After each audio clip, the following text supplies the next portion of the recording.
Hello, this is Akhil Roy. Welcome to this amazing channel NCERT वाला। आप सभी का मैं स्वागत करता हूं।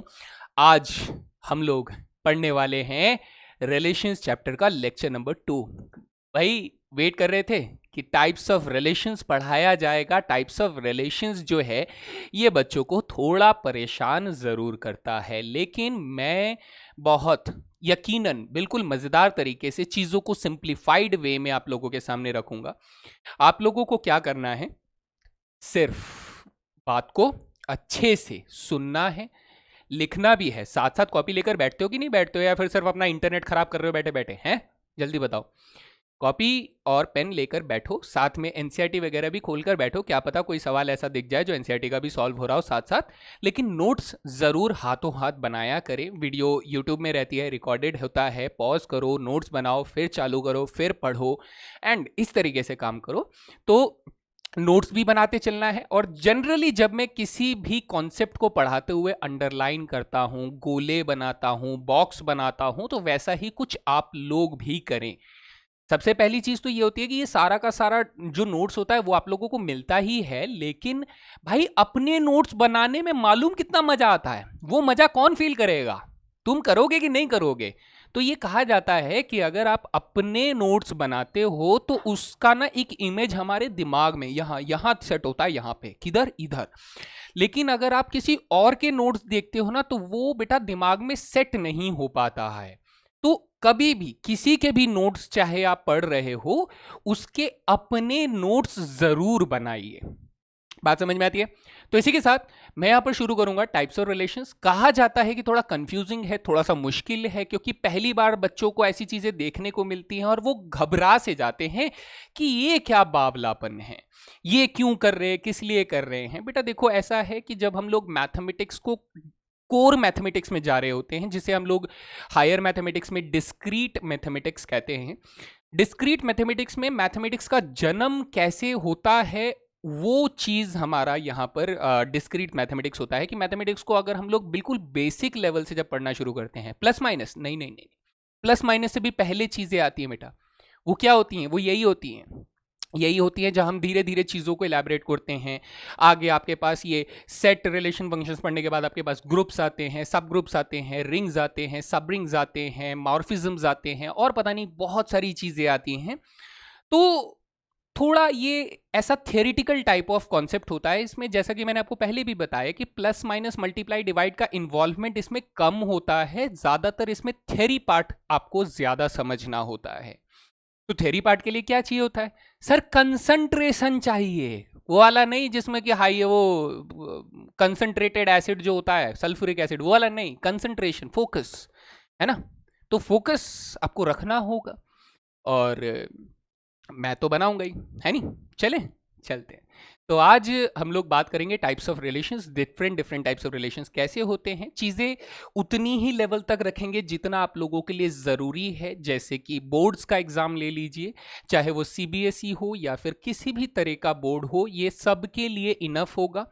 और रही बात हम लोग सीयूईटी कोर्स के बात करें, तो वहाँ के लिए भी हमारा ये वाला पार्ट इंपॉर्टेंट पाया जाता है। यहाँ से एमसीक्यूज आप लोगों के बनते हैं। तो काफ़ी इंपॉर्टेंट टॉपिक है। और क्या क्या पढ़ेंगे वो हम लोग शुरू करते हैं डिस्कस करना। ये रहा सबसे पहला स्लाइड, जिसके अंदर भरते ही मैंने आपके सामने 7 टाइप्स ऑफ रिलेशंस लिख दिए हैं, जो कि हमारे एग्जामिनेशन पॉइंट ऑफ व्यू से हमें पता होने चाहिए। इनके बारे में प्रॉपर्टीज हो या फिर इनसे रिलेटेड सवाल हो, इनके अच्छे क्वालिटी वाले जो क्वेश्चंस हो, वो सब हमें करना है। करना है, करेंगे सर, बिल्कुल करेंगे। आप चिंता मत करो, आप बस करवा दो। जैसे कि अगर मैं बात करूं तो सबसे पहले इनवर्स रिलेशन। कई बच्चों को लगता है सर इनवर्स रिलेशन तो सबसे आखिरी में पढ़ाना चाहिए। भाई मेरी क्लास है, मेरा मन है, मैं करूंगा इनवर्स रिलेशन पहले। नहीं, ऐसा कुछ नहीं है। बहुत सीधी सी चीज़ है, जो आसान चीज़ है अगर आप उसे पहले समझ जाते हैं तो वो बहुत आसान लगने भी लगता है। और इसके पीछे एक और रीज़न है कि इनवर्स रिलेशन का यूज़ मुझे एक दो जगह पर करना पड़ेगा आप लोगों को अच्छे से और एक्सप्लेन करने के लिए। तो इसीलिए मैं इनवर्स रिलेशन का यूज आप लोगों को पहले समझा रहा हूं कि इनवर्स रिलेशन क्या होता है। तो भाई एक फ्रेश पेज लेते हैं और फिर उसके ऊपर बात करना शुरू करते हैं। सर सबसे पहले हम लोग बात कर रहे हैं इनवर्स रिलेशन की। तो इनवर्स रिलेशन को हम लोग लिखते कैसे हैं सर? इनवर्स रिलेशन लिखा जाता है आर इनवर्स ऐसे करके लिखा जाता है, हैं जी?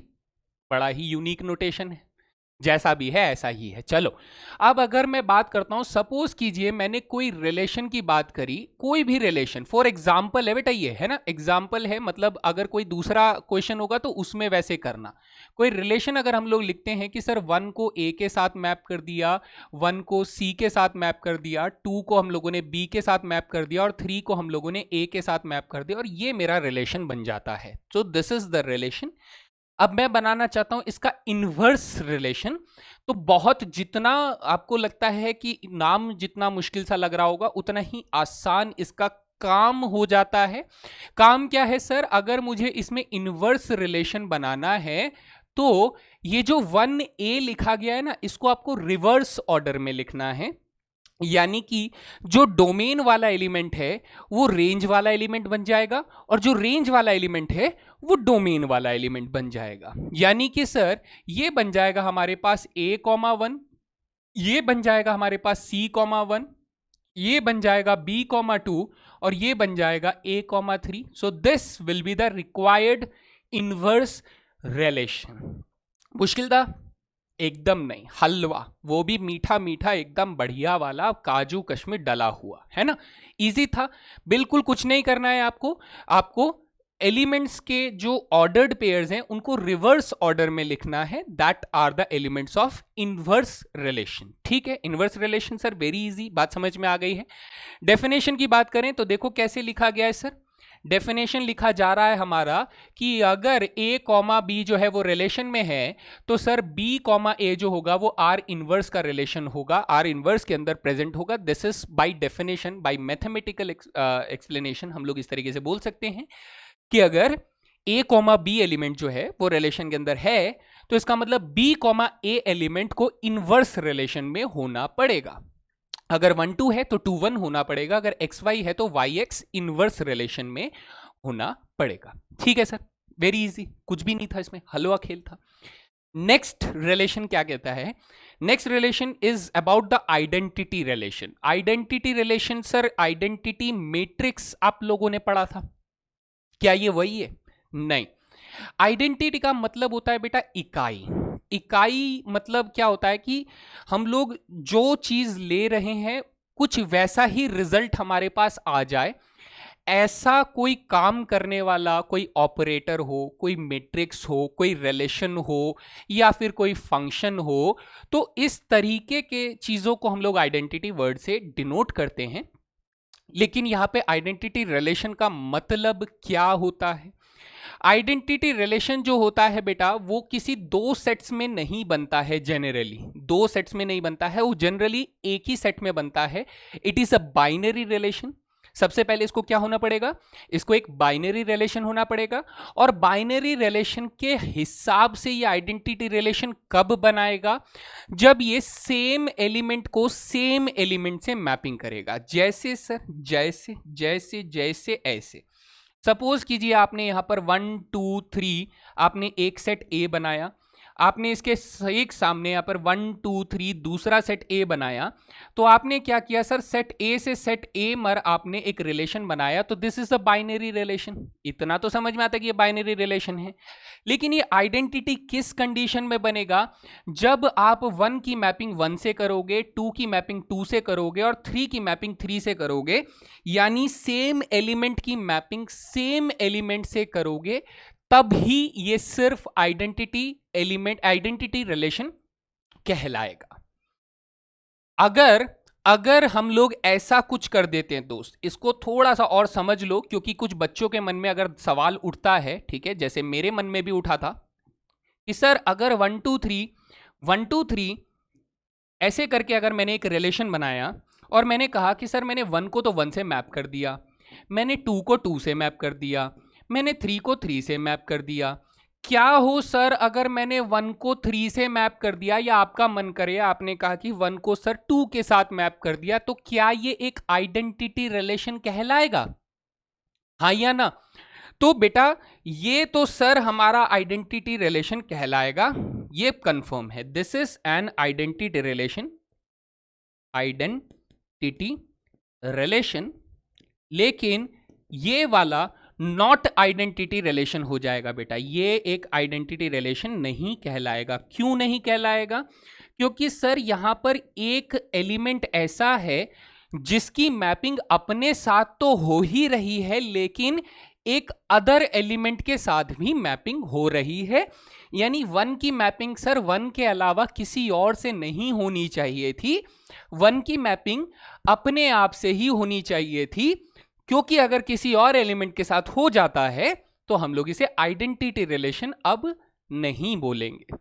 मेजर डिफरेंस क्लियर है दोस्त? एकदम बेसिक लेवल पे बात को समझाया गया है कि आइडेंटिटी रिलेशन, जिस एलिमेंट से आप मैप कर रहे हो सेम एलिमेंट के साथ ही आप मैपिंग अलाउड है, और किसी एलिमेंट के साथ आप मैपिंग नहीं कर सकते हैं अगर आप आइडेंटिटी रिलेशन बनाना चाहते हैं, है ना?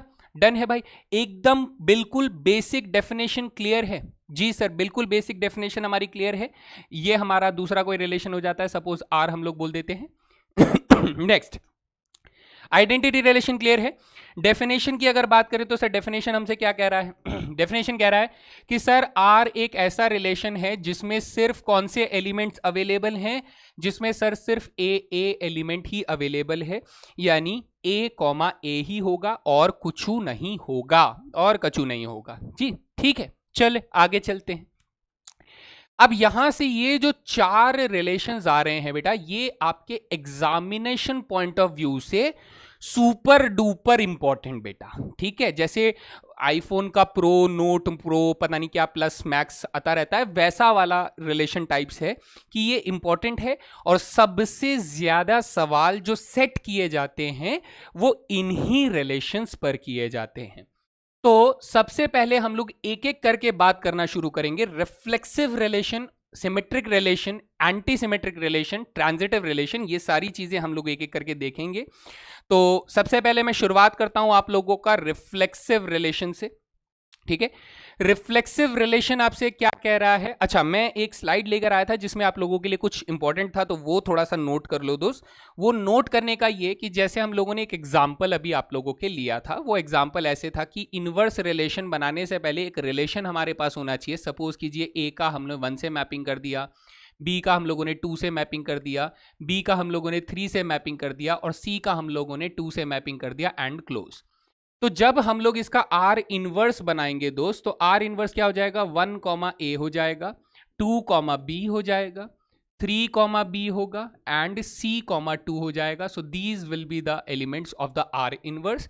अब आप यहां से चीज को नोटिस करिए दोस्त, यहां पे आपके लिए काफी इंपॉर्टेंट चीज है जो कि आपको पता होना चाहिए कि अगर आप डोमेन ऑफ आर लिखना चाहते हैं, डोमेन ऑफ आर लिखना चाहते हैं, तो आप कहेंगे सर पहले एलिमेंट्स का लिस्ट बना दो। पहले एलिमेंट्स का लिस्ट बना देंगे तो ए, बी और सी ही तो आएगा सिर्फ। हाँ जी सर, ए, बी और सी ही आएगा, ठीक। अगर मैं आपसे ये कहूं कि मुझे रेंज ऑफ आर बताइए, रेंज ऑफ आर बताएं, तो आप कहेंगे सर रेंज ऑफ आर क्या हो जाएगा? सेकंड एलिमेंट्स का लिस्ट हो जाएगा, यानी 1 हो जाएगा, 2 हो जाएगा, 3 हो जाएगा, 2 तो सर एक बार आ चुका है, तो ये क्या जाएगा? 1, 2, 3 हो जाएगा। नोट क्या करें दोस्त? नोट ये करें कि अगर मैं आपसे ये कहूं कि मुझे बताइए रेंज ऑफ आर इनवर्स कितना है, आर इनवर्स का रेंज क्या होगा, तो आप कहेंगे सर आर इनवर्स के सेकंड एलिमेंट्स का सेट बना दो, यानी ए, बी, बी, और यहां पे मैंने शायद उल्टा लिख दिया ना, हाँ ये उल्टा लिख दिया, इसे करेक्शन कर देते हैं दोस्त। ये क्या हो जाएगा? ये सर 2 कॉमा सी हो जाएगा। ओके बच्चा, ये 2 कॉमा सी हो जाएगा, तो यू विल से दैट कि सर सेकंड एलिमेंट्स का सेट हो जाएगा ए, बी, बी, सी हो जाएगा। तो सर देखो ए, बी, सी ये आ जाएगा, यानी कि ये तो सेट से ये वाला सेट बनेगा जो पहले बन चुका है। और अगर मैं यहां पर लिखूं कि domain of are inverse, domain of are inverse अगर लिखोगे तो बेटा आपका पहले एलिमेंट्स का सेट क्या है सर? 1, 2, 3, 2, 1, 2, 3, 2 लिखोगे तो बेटा सेट में 1, 2, 3 ही लिखोगे। तो हमें क्या समझ में आया सर? हमें यह समझ में आया कि ये वाली चीज जो है वो वैलिड है, यानी कोई भी रिलेशन का जो डोमेन होता है वो उसके इनवर्स रिलेशन के रेंज के बराबर होता है, और किसी भी रिलेशन का जो रेंज होता है वो उसके इनवर्स रिलेशन के डोमेन के बराबर होता है। बढ़िया है ना, इजी, एकदम इजी। चलें फिर आगे, चलो सर आगे चलते हैं। नेक्स्ट यहां से मैं आप लोगों के लिए रिफ्लेक्सिव रिलेशंस की बात करने वाला था। तो रिफ्लेक्सिव रिलेशन जो है वो क्या होता है उसको जरा आराम से हम लोग डिस्कस करते हैं। ये कहता है कि सर एक relation R on set A, बेटा देखो ये शब्द आप में से कितने बच्चे पहचान सकते हैं, है ना। ऑन सेट ए का मतलब क्या होगा कि सर ये हमारे पास एक बाइनरी रिलेशन है। कैसा रिलेशन है सर? ये सबसे पहले तो एक बाइनरी रिलेशन होना चाहिए, ऑन सेट ए, है ना। बताया था ना, बताया था सर, बताया था, बिल्कुल बताया था। ठीक है, तो ये कह रहा है कि सर एक रिलेशन आर जो कि एक बाइनरी रिलेशन है is said to be reflexive, ये किसी एक कंडीशन में रिफ्लेक्सिव कहलाएगा इफ, अगर every element of A, every element of A का मतलब सर ए के सभी element is related to itself. Is related to itself का मतलब जितने भी ए के अंदर एलिमेंट्स हैं वे सभी के सभी अपने आप से ही रिलेटेड होने चाहिए, ठीक है, हो या फिर हैं, इज रिलेटेड टू हैं, ठीक है। यानी मैथमेटिकली लिखें तो for all A belongs to A, double implies to A belongs to R, ये हमसे लिखा जा रहा है। सर इसका मतलब ये हुआ कि हम लोग इस रिलेशन को, क्या इस रिलेशन को जिसमें हमने कहा कि sir consider the following relations on A, जहां पर ए सेट जो है हम लोगों ने 1 2 3 लिखा है दोस्त, क्या लिखा है? 1 2 3 लिखा है। तो सर 1 के लिए 1 के साथ मैपिंग है, 2 के लिए 2 के साथ मैपिंग है, 3 के लिए 3 के साथ मैपिंग है। तो सर ये कैसा है? This is a reflexive relation. लेकिन सर अभी तो आपने बोला कि ये रिफ्लेक्सिव नहीं सर, ये आइडेंटिटी रिलेशन है। तो बेटा ये आइडेंटिटी रिलेशन भी है, ये रिफ्लेक्सिव रिलेशन भी है। तो मैं इसको दोनों लिख देता हूं कि ये रिफ्लेक्सिव के साथ साथ कैसा रिलेशन है सर? ये आइडेंटिटी रिलेशन भी है। कैसा रिलेशन है सर? आइडेंटिटी रिलेशन भी ये है। अच्छा, सेकंड केस में आते हैं। आप कहोगे सर ऑन ए डिफाइन किया जा रहा है तो 1 की मैपिंग 1 से है, थोड़ा पतला हो गया क्या? ओके, 1 की मैपिंग 1 से है, 2 की मैपिंग 2 से है, 3 की मैपिंग 3 से है और 1 की मैपिंग सर 3 से हो रही है। तो मुझे इस क्वेश्चन को देख के पता लगता है कि सर ये वाला जो रिलेशन है ये रिफ्लेक्सिव तो है सर, ये रिफ्लेक्सिव तो है बट प्लस नॉट आइडेंटिटी। ये कैसा नहीं है सर? ये आइडेंटिटी रिलेशन नहीं है। ये रिफ्लेक्सिव है बट आइडेंटिटी नहीं है। क्यों नहीं है? क्योंकि सर 1 के साथ 3 की मैपिंग हो गई। तो ये रिफ्लेक्सिव क्यों है? बेटा रिफ्लेक्सिव में ये बात बोली गई है, मैं आसान शब्दों में बता रहा हूं लेकिन मैथमेटिकली इसको ऐसे लिखा जाता है। आसान शब्दों में इसको बार बार सुनिएगा, जब तक आपके भेजे में एकदम घुस जाना है ना, है तब तक सुनिएगा। क्या कि आइडेंटिटी रिलेशन में एक रूल है। वो रूल क्या है? कि भैया अपने आप से ही रिलेशन बनाना। रिफ्लेक्सिव रिलेशन में कहता है कि अपने आप से बनाना, लेकिन आपको अलाउड है किसी और एलिमेंट के साथ भी रिलेशन बनाना। फिर से बोल रहा हूं, रिफ्लेक्सिव रिलेशन में एक हमें छूट मिलती है, एक अलाउंस मिलती है, वो ये कि आप किसी के साथ भी रिलेशन बना सकते हो, लेकिन आपको सेम एलिमेंट से रिलेशन बनाना जरूरी है। आइडेंटिटी में क्या कहता है कि आप किसी और के साथ रिलेशन नहीं बना सकते, आपको सिर्फ अपने एलिमेंट के साथ ही रिलेशन बनाना है। तो ये बातें बार बार सुनिए, नोट करिए, अपने लैंग्वेज में इसको दोहराने की कोशिश करिए, तब याद हो जाएगा। तो इस एग्जाम्पल से हमें समझ में आता है कि बेसिकली रिफ्लेक्सिव रिलेशन और आइडेंटिटी रिलेशन के बीच में डिफरेंस क्या है। यहां आते हैं दोस्त, यहां देखिए कि सर 1 की मैपिंग 1 से हो रही है, 2 की मैपिंग 2 से हो रही है, 3 की मैपिंग 1 से हो रही है। तो आपको क्या लगता है कि ये एक रिफ्लेक्सिव रिलेशन कहलाना चाहिए? क्योंकि इतना तो समझ में आ गया कि सर ये जो रिलेशन है ये नॉट आइडेंटिटी है, कम से कम ये सर नॉट आइडेंटिटी वाला रिलेशन है, ठीक है, ये आइडेंटिटी रिलेशन नहीं है। प्लस क्या ये रिफ्लेक्सिव रिलेशन कहलाना चाहिए? ये वाला रिलेशन रिफ्लेक्सिव कहलाना चाहिए? तो आप बोलेंगे नॉट रिफ्लेक्सिव बेटा। क्या बोलेंगे? नॉट रिफ्लेक्सिव बोलेंगे। कैसे सर? इसको ध्यान से सुनिए बेटा, क्या लिखा हुआ है sir? For all A belongs to A. For all का मतलब समझते हो दोस्त? फॉर ऑल, फॉर ऑल का मतलब सभी ए के लिए, सभी एलिमेंट्स ऑफ ए के लिए। सभी का मतलब सर हमारे पास 1 भी था, हमारे पास 2 भी था, हमारे पास 3 भी था, हमारे पास 3 एलिमेंट्स थे। तो 1 ने तो अपनी मैपिंग कर ली सर 1 के साथ, 2 ने तो कर ली सर, 3 ने नहीं करी ना। तो एक एलिमेंट हमें ऐसा मिल गया जिसने अपने साथ मैपिंग नहीं करी, उसने किसी और के साथ कर लिया, उससे हमको कोई फर्क नहीं पड़ता है सर, लेकिन उसने अपने आप के साथ नहीं किया। दैट इज वाई वी से इट नॉट रिफ्लेक्सिव रिलेशन। बात समझ में आती है दोस्त, है ना? तो ये छोटी छोटी चीजें जो हैं, ये डिफरेंस मैं कोशिश कर रहा हूं कि आप लोगों को एग्जाम्पल के माध्यम से ज्यादा बेटर समझ में आए।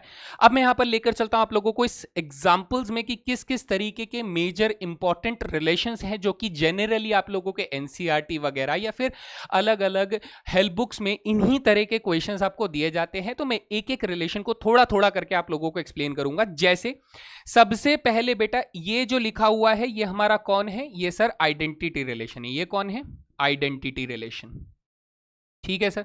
आइडेंटिटी रिलेशन क्या होता है सर? एक रिफ्लेक्सिव रिलेशन होता है, क्योंकि रिफ्लेक्सिव रिलेशन में हर एक एलिमेंट ऑफ ए जो है वो अपने आप से रिलेट होता है। तो आइडेंटिटी रिलेशन एक रिफ्लेक्सिव रिलेशन बन जाएगा। यूनिवर्सल रिलेशन जो होता है बेटा, यूनिवर्सल रिलेशन इज ऑल्सो, ये कौन सा रिलेशन है सर? ये है यूनिवर्सल रिलेशन, जो कि हम लोगों ने पहली क्लास में पढ़ लिया था। यूनिवर्सल रिलेशन कैसे होता है बेटा? वो जो भी सेट्स था उनके क्रॉस प्रोडक्ट के बराबर होता है, उनके कार्टेशियन प्रोडक्ट के बराबर होता है। सो ये यूनिवर्सल रिलेशन अपना हो जाता है। तो ये भी एक क्या होता है दोस्त? रिफ्लेक्सिव रिलेशन होता है। कैसे सर? कैसे समझाएं? देखो समझो भाई, जब समझने की बाजी आएगी तो जरूर समझेंगे। देखो, हमने कहा कि सर हमारे पास एक सेट यहां पर है। यहां देखिए, नीचे से शुरू करते हैं। एक सेट ये रहा, एक सेट ये रहा। This is 1, this is 2, this is 3, this is 1, this is 2, this is 3। तो अगर ये ए सेट है और ये ए सेट है, आपने सेट ए से सेट ए में बेटा एक रिलेशन बनाया और आपने कहा जो हमारा सेट ए है ना सर, वो सॉरी सेट जो रिलेशन है वो सर ए क्रॉस ए के बराबर है। बेटा ए क्रॉस ए के बराबर है तो आप 1 को 1 से भी मैप करोगे, 1 को 2 से भी मैप करोगे, 1 को 3 से भी मैप करोगे। आप 2 को 1 से मैप करोगे, 2 से भी मैप करोगे, 3 से भी मैप करोगे। आप 3 को 1 से मैप करोगे, 2 से मैप करोगे और 3 से भी मैप करोगे।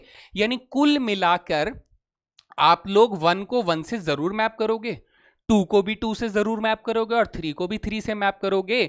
तो इसका मतलब यूनिवर्सल रिलेशन जो है वो सर एक रिफ्लेक्सिव रिलेशन हुआ ना, हो गया ना? कि सर मेरी डेफिनेशन काफी हो गई कि हर एक एलिमेंट का अपने आप से मैपिंग हो रही है ना। हाँ सर हो रही है, तो इसका मतलब ये एक रिफ्लेक्सिव रिलेशन होगा। खत्म, चलो, है ना, खत्म। तो हमने कहा कि सर यूनिवर्सल रिलेशन जो होता है दैट इज ए क्रॉस ए जो होता है वो एक रिफ्लेक्सिव रिलेशन बनता है। चीज सर, ठीक है, ओके, आगे चलते हैं। यहां से अगला एग्जांपल हमारे पास क्या आता है सर? अगला एग्जांपल आता है that is a relation X Y such that x is greater than equal to y। बेटा ध्यान रखना, यह इक्वल टू लिखा है, अगर सिर्फ ग्रेटर देन या लेस देन लिखा हो तो उस कंडीशन में वो रिफ्लेक्सिव नहीं होगा। लेकिन यहां पर ग्रेटर देन के साथ इक्वालिटी भी दी गई है ऑन आर, यानी कि on real numbers. Real numbers में ये बात बोल रहा है। मैं इसको थोड़ा सा और आप लोगों के सामने एक्सप्लेन करता हूं। सपोज कीजिए कि हमारे पास रियल नंबर्स का सेट क्या होता है सर? रियल नंबर्स का सेट होता है सब कुछ। सब कुछ मतलब सब कुछ माइनस इंफिनिटी से लेके इंफिनिटी तक सब कुछ मेरा रियल नंबर्स के अंदर आ जाता है। हाँ सर आ जाता है। अब अगर मैं आपसे ये कहूं कि सर हमारा रिलेशन डिफाइन कैसे हो रहा है। सर रिलेशन आर जो है वो डिफाइन हो रहा है कुछ इस तरीके से कि ए कॉमा बी या फिर एक्स कॉमा वाई सिर्फ तभी रिलेट करेंगे जब एक्स जो होगा वो वाई से ग्रेटर देन और इक्वल टू पाया जाएगा। अब मुझे एक बात बताइए दोस्त, एक बात बताइए कि कोई भी नंबर ले लीजिए, कोई भी नंबर मतलब सर कोई भी नंबर, जैसे 2 ले लीजिए, 2 एक रियल नंबर है। आप कहेंगे हाँ सर 2 एक रियल नंबर है। क्या 2 अपने आप से बड़ा और बराबर होता है क्या? सर बड़ा तो नहीं होता है लेकिन बराबर होता है ना, बराबर होता है। तो सर ये सच बात है। आप बोलेंगे हाँ सर सच है, गलत तो नहीं है। तो इसका मतलब ये हो गया कि सर 2,2 जो होगा वो रिलेशन आर में बिलोंग करेगा। हाँ सर करेगा।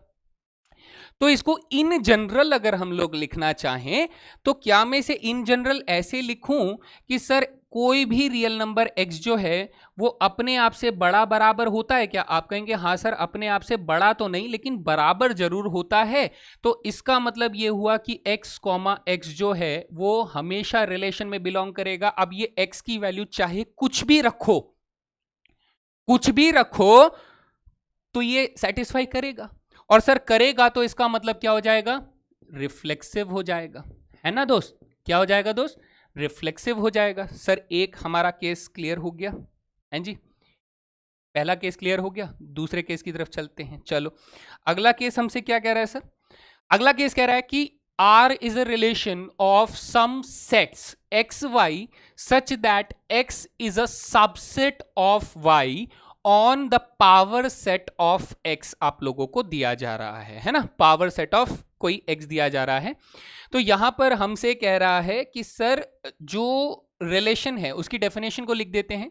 रिलेशन की डेफिनेशन आपसे दे रहा है कि रिलेशन इज दो सेट्स तभी आपस में रिलेटेड होंगे जब इनमें से एक सेट जो है that is X will be a subset of Y, है ना, will be a subset of Y. ये रिलेशन की डेफिनेशन दी जा रही है।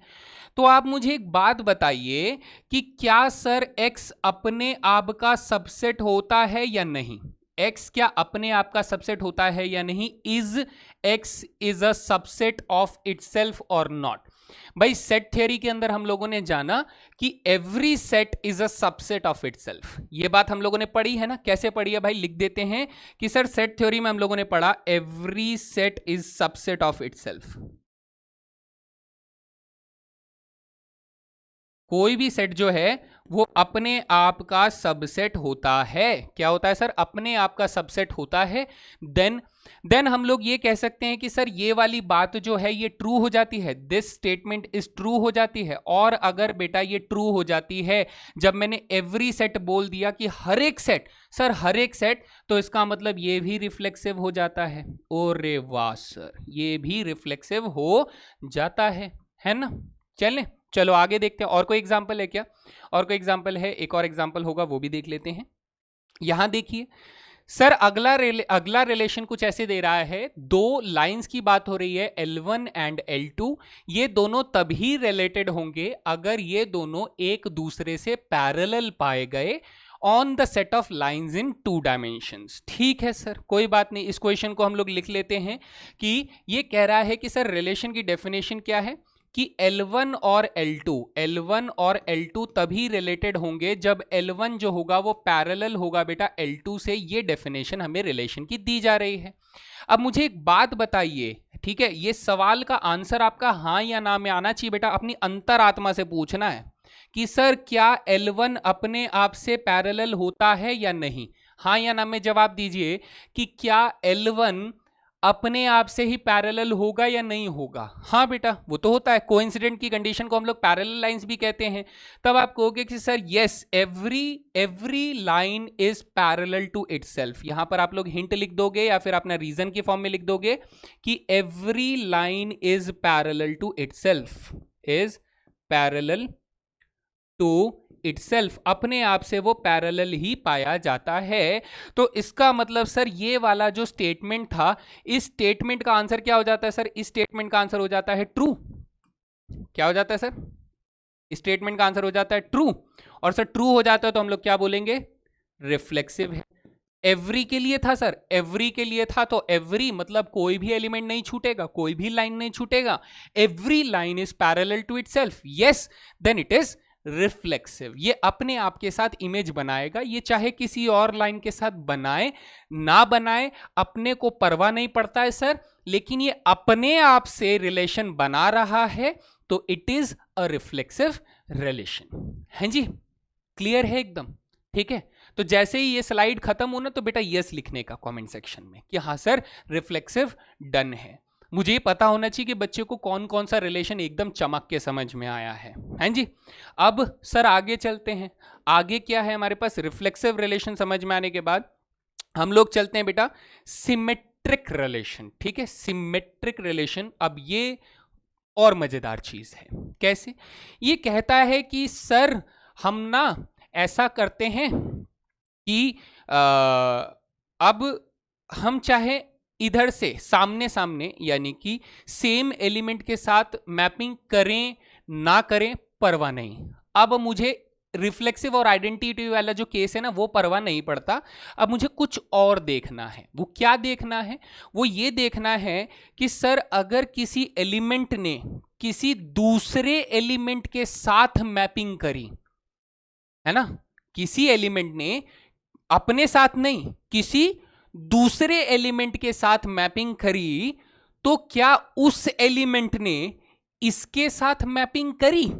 ये हमें पूछना है।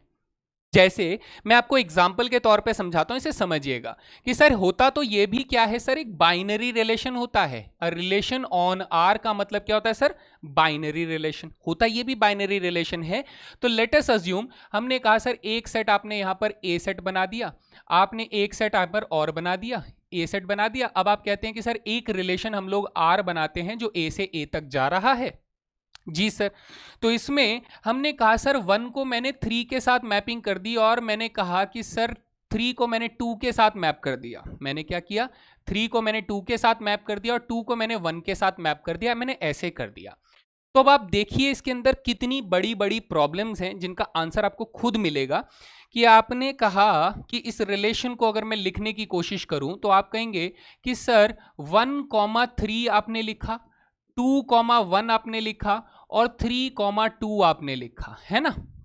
ये रिलेशन बन जाएगा इस मैपिंग के अकॉर्डिंग। मैंने ये कहा कि सर 1 के साथ मैप करे ना करे, 2 के साथ करे ना करे, 3 के साथ करे ना करे, परवाह नहीं पड़ता, नहीं पड़ता परवाह। लेकिन 1 ने 3 के साथ किया तो क्या 3 ने 1 के साथ किया? सर 3 ने 1 के साथ तो कतई ना किया, 3 ने तो 2 के साथ किया, ये तो बेवफा निकला। 1 ने अपने प्यार का इजहार 3 के साथ किया, लेकिन 3 ने अपने प्यार का इजहार बेटा 2 के साथ कर दिया। तो अब यहां पे सिमेट्रिसिटी जो है वो खराब हो जाती है, वो खत्म हो जाती है, खराब हो जाती है, लव ट्राइंगल जैसा कुछ बन जाता है। तो हम कहेंगे कि सर ये जो रिलेशन है 1-3 का 3-1 रिलेशन नहीं बन रहा है। 1 3 को पसंद करता है लेकिन 3 1 को पसंद नहीं करता है, तो यहां अपना काम नहीं बन पा रहा है। तो इसीलिए हम लोग कहेंगे सर सिमेट्रिक नहीं है। सिमिलरली आप 2-1 को चेक कर लो, सर 2-1 है तो 1-2 नहीं है। 3-2 चेक कर लो, 3-2 है तो सर 2-3 नहीं है। इसको अगर मुझे सिमेट्रिक बनाना होता तो मैं कैसे बनाता? मैं अगर सिमेट्रिक बनाता तो मैं थोड़े मेहनत करते हैं। ठीक है, हमने कहा कि सर सिमेट्रिक बनाना है ना, तो सिमेट्रिक बनाने की कोशिश करिए। चलिए, हमने कहा सर 1 को अगर मैंने 3 से मैप कर दिया, 3 को मैंने अगर 1 से मैप कर दिया और 2 को मैंने 2 से मैप कर दिया, 2 को मैंने 2 से मैप कर दिया, तो अब आपका रिलेशन कैसा बन जाएगा? अब आपका रिलेशन बन जाएगा आर, जिसमें 1 को ने 3 से मैप किया, आपने 3 को बेटा 1 से मैप किया और फिर आपने 2 को 2 से मैप कर दिया। ऐसे करके रिलेशन बन गया। तब आप बोलेंगे कि सर देखो 1 ने 3 को प्यार का, प्रेम का इजहार किया, लेकिन 3 ने भी 1 को प्रेम का इजहार किया। तो सर ये सिमेट्रिसिटी जो है वो दिखा रहा है, यानी दो तरफा प्यार है सर, एक तरफा प्यार नहीं है। एक तरफा प्यार नहीं है तो दो तरफा है, तो सर ये सिमेट्रिक हो जाएगा। लेकिन सर 2 ने किसी और एलिमेंट के साथ तो रिश्ता बनाया ही नहीं, उसने 2 को 2 के साथ ही बनाया।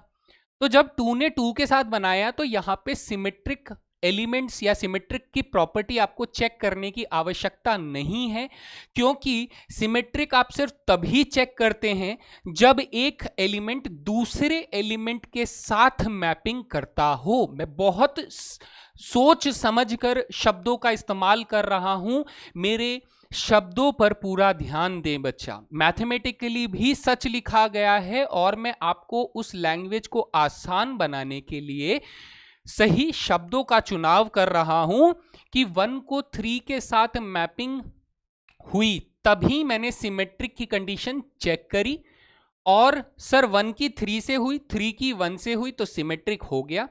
अगर ये 1 की 3 और 3 का 1 नहीं होता, सिर्फ 2 होता, सिर्फ 2 होता तब, तो यहां आते हैं बेटा, यहां आते हैं। एग्जाम्पल्स आप लोगों के सामने रखे हैं। आप कहेंगे सर यहां फिर से हमें कंडीशन क्या दी गई कि एक ए सेट जो है वो 1 2 3 है, और मैपिंग हमारी कैसे कराई जा रही है? सर 1 की मैपिंग 1 से हुई, 2 की मैपिंग 2 से हुई, 3 की मैपिंग 3 से हुई, तो इस रिलेशन के बारे में मैं क्या लिख सकता हूं कि सर ये आइडेंटिटी है। आप कहोगे हाँ सर ये आइडेंटिटी है। प्लस सर ये कैसा है? सर ये रिफ्लेक्सिव भी है। अच्छा, और प्लस सर ये कैसा है? ये सिमेट्रिक भी है मेरे दोस्त। ये कैसा रिलेशन है सर? ये सिमेट्रिक रिलेशन भी है, क्योंकि सिमेट्रिक रिलेशन हम लोग तब चेक करते हैं जब कोई एक एलिमेंट दूसरे एलिमेंट के साथ मैपिंग करे और इन रिटर्न वो दूसरा एलिमेंट पहले वाले एलिमेंट के साथ मैपिंग करे। लेकिन यहां किसी भी एलिमेंट ने किसी दूसरे एलिमेंट के साथ मैपिंग करी ही नहीं, तो हमें चेक करने की जरूरत नहीं है। वी विल से दैट कि सर सिमेट्रिक रिलेशन है। क्या है? सिमेट्रिक रिलेशन ये है। तो ये बात याद रखेंगे कि सर सिमेट्रिक को सिर्फ तभी चेक करें जब कोई एक एलिमेंट किसी दूसरे एलिमेंट के साथ मैपिंग कर रहा हो, और अगर हमें कोई एक एलिमेंट किसी दूसरे एलिमेंट से मैप होते हुए ना दिखे तो हमें चेक नहीं करना है, हमें बोलना है कि सर डायरेक्टली सिमेट्रिक है। नेक्स्ट एग्जांपल को देखिए दोस्त। नेक्स्ट एग्जाम्पल पे सर 1 का 3 से मैपिंग हो रही है, तो पूरे लिस्ट में सर्च करिए सर 3 का मैपिंग 1 से हो रही है। सर हाँ, इसने अब दोनों ने प्यार का इजहार बराबर किया तो इनकी प्रेम कहानी हो गई सफल। सर 1 ने 2 के साथ मैपिंग किया, 2 ने 1 के साथ मैपिंग किया, सर इन दोनों ने भी काम पूरा कर दिया। यहां पर बेटा 2 ने 2 के साथ मैपिंग किया तो इसको तो बात ही मत करो, है ना। तो हमने कहा सर ये आइडेंटिटी तो नहीं है। ये कैसा रिलेशन नहीं है सर? आइडेंटिटी रिलेशन नहीं है। तो मुझे अब बच्चों को ये तो नहीं बताना पड़ेगा ना कि ये आइडेंटिटी रिलेशन क्यों नहीं है ना। So this is not an identity relation. अब ये आइडेंटिटी नहीं है तो क्या ये रिफ्लेक्सिव है? आप कहोगे सर रिफ्लेक्सिव के लिए 1 1 होना चाहिए था और 3 3 होना चाहिए था, क्योंकि 1 के लिए भी सेम एलिमेंट होना चाहिए था और 3 के लिए भी सेम एलिमेंट होना चाहिए था। तो हम लोग बोलेंगे सर नॉट रिफ्लेक्सिव। ये कैसा रिलेशन है बेटा? रिफ्लेक्सिव तो नहीं है सर। 1 1 होना चाहिए था, 2 2 होना चाहिए था। बट हम लोग क्या बोलेंगे सर? अगर ये एक सिमेट्रिक रिलेशन जरूर है, क्योंकि बेटा यहां पर 2 एलिमेंट्स ने किसी दूसरे एलिमेंट के साथ मैपिंग की और इन रिटर्न उन्होंने भी मैपिंग उस एलिमेंट के साथ करी, तो इसीलिए सिमेट्रिक रिलेशन है। आ जाते हैं आखिरी एग्जाम्पल की तरफ। आखिरी एग्जाम्पल बेटा देखो, 1 की मैपिंग 1 से हो रही है, 2 की मैपिंग 2 से हो रही है और 3 की मैपिंग 1 से हो रही है। तो मैं इन दोनों को तो ध्यान नहीं दूंगा, इसे ध्यान दो, क्योंकि एक एलिमेंट ने दूसरे एलिमेंट के साथ मैपिंग करी। तो सर इसका उल्टा इजहार हुआ क्या? नहीं हुआ। तो हम लोग क्या बोलेंगे? सर ये वाला जो रिलेशन है ये आइडेंटिटी भी नहीं है, ये आइडेंटिटी रिलेशन भी नहीं है, ये रिफ्लेक्सिव रिलेशन भी नहीं है, क्योंकि सर इसके अंदर 3 3 अवेलेबल नहीं है, और सर साथ में ये सिमेट्रिक रिलेशन भी नहीं है। क्या नहीं है सर? सिमेट्रिक रिलेशन भी नहीं है। तो I think this is clear to everyone. छोटी छोटी बातें जोड़ जोड़ के बड़ा सा हिमालय बनाएंगे और फिर उसके बाद चढ़ जाएंगे, उसके ऊपर अपना झंडा फहराएंगे। चलो यहां देखेंगे सर एग्जाम्पल्स हमारे पास हैं जिसमें हमें बोल रहा है कि ये कौन कौन से रिलेशंस जो हैं वो सिमेट्रिक होते हैं। तो इनको जरा ध्यान से देखिए। पहला sir identity relation. Identity relation आप लोग जानते हो ना कैसा होता है सर?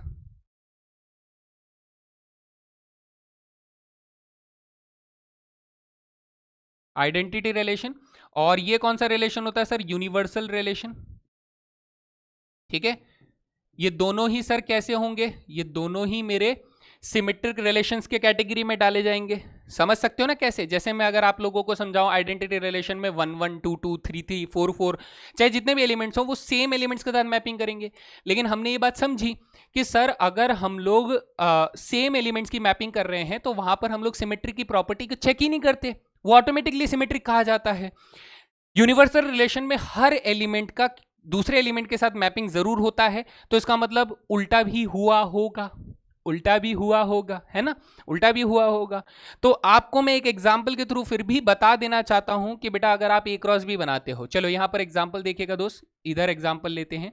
हमने कहा सर ए सेट हमारे पास कितना है 1, 2, 3 है, तो बच्चा आप लोग ए क्रॉस ए बना सकते हो ना? हाँ सर हम बना सकते हैं। ए क्रॉस ए कितना बड़ा होगा बेटा? कुछ ऐसे करके लिख देता हूं, थोड़ा बड़ा सा बनेगा। तो आपको सर 1 की मैपिंग 1 से, 1 की 2 से, 1 की 3 से, फिर उसके बाद 2 की 1 से, 2 की 2 से, 2 की 3 से, जी सर। देन उसके बाद 3 की 1 से, 3 की 2 से एंड 3 की 3 से, ये सब बनेगा। हाँ जी सर बनेगा। तब आप कहोगे कि सर जिसमें सेम एलिमेंट्स आ रहे हैं उसको तो मत देखो, यानी आप इसको मत देखो, इसको मत देखो, इसको मत देखो। नहीं देखते सर, नहीं देखते, आपने बोल दिया हम नहीं देखते। यहां देखोगे सर 1 ने 2 के साथ किया तो 2 ने 1 के साथ किया, सर प्रॉब्लम सॉल्व। सर 1 ने 3 के साथ किया तो 3 ने 1 के साथ किया, प्रॉब्लम सॉल्व।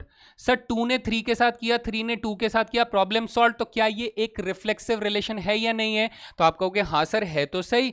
यानी अगर मैं एक यूनिवर्सल रिलेशन बनाता हूं तो यूनिवर्सल रिलेशन क्या होता है सर? ये रिफ्लेक्सिव प्लस सिमेट्रिक दोनों होता है। क्या होता है दोस्त? रिफ्लेक्सिव प्लस सिमेट्रिक दोनों होता है नहीं? बात समझ में आती है दोस्त? तो ये अपना पहला पार्ट खत्म हो जाता है यहां पर। ओके चलो आगे चलते हैं, ये हमारा पहला एग्जांपल हो गया। नेक्स्ट हमसे क्या कह रहा है सर? नेक्स्ट कह रहा है कि एक relation L1 L2 such that तभी रिलेटेड होंगे जब L1 L2 से परपेंडिकुलर होगा। कैसा होगा सर? लंबवत होगा, परपेंडिकुलर होगा। तो इस एग्जांपल को थोड़ा सा हम लोग एक्सप्लेन करने की कोशिश करते हैं, जरा ध्यान से देखिएगा दोस्त। यहां पर मैं रिलेशन की डेफिनेशन पहले लिख देता हूं। रिलेशन की डेफिनेशन बोल रहा है कि L1 और L2 सिर्फ तभी आपस में रिलेटेड होंगे जब L1 लाइन जो होगा वो L2 लाइन से परपेंडिकुलर पाया जाएगा। ये सिर्फ उसी कंडीशन में होगा। ठीक है सर, ओके।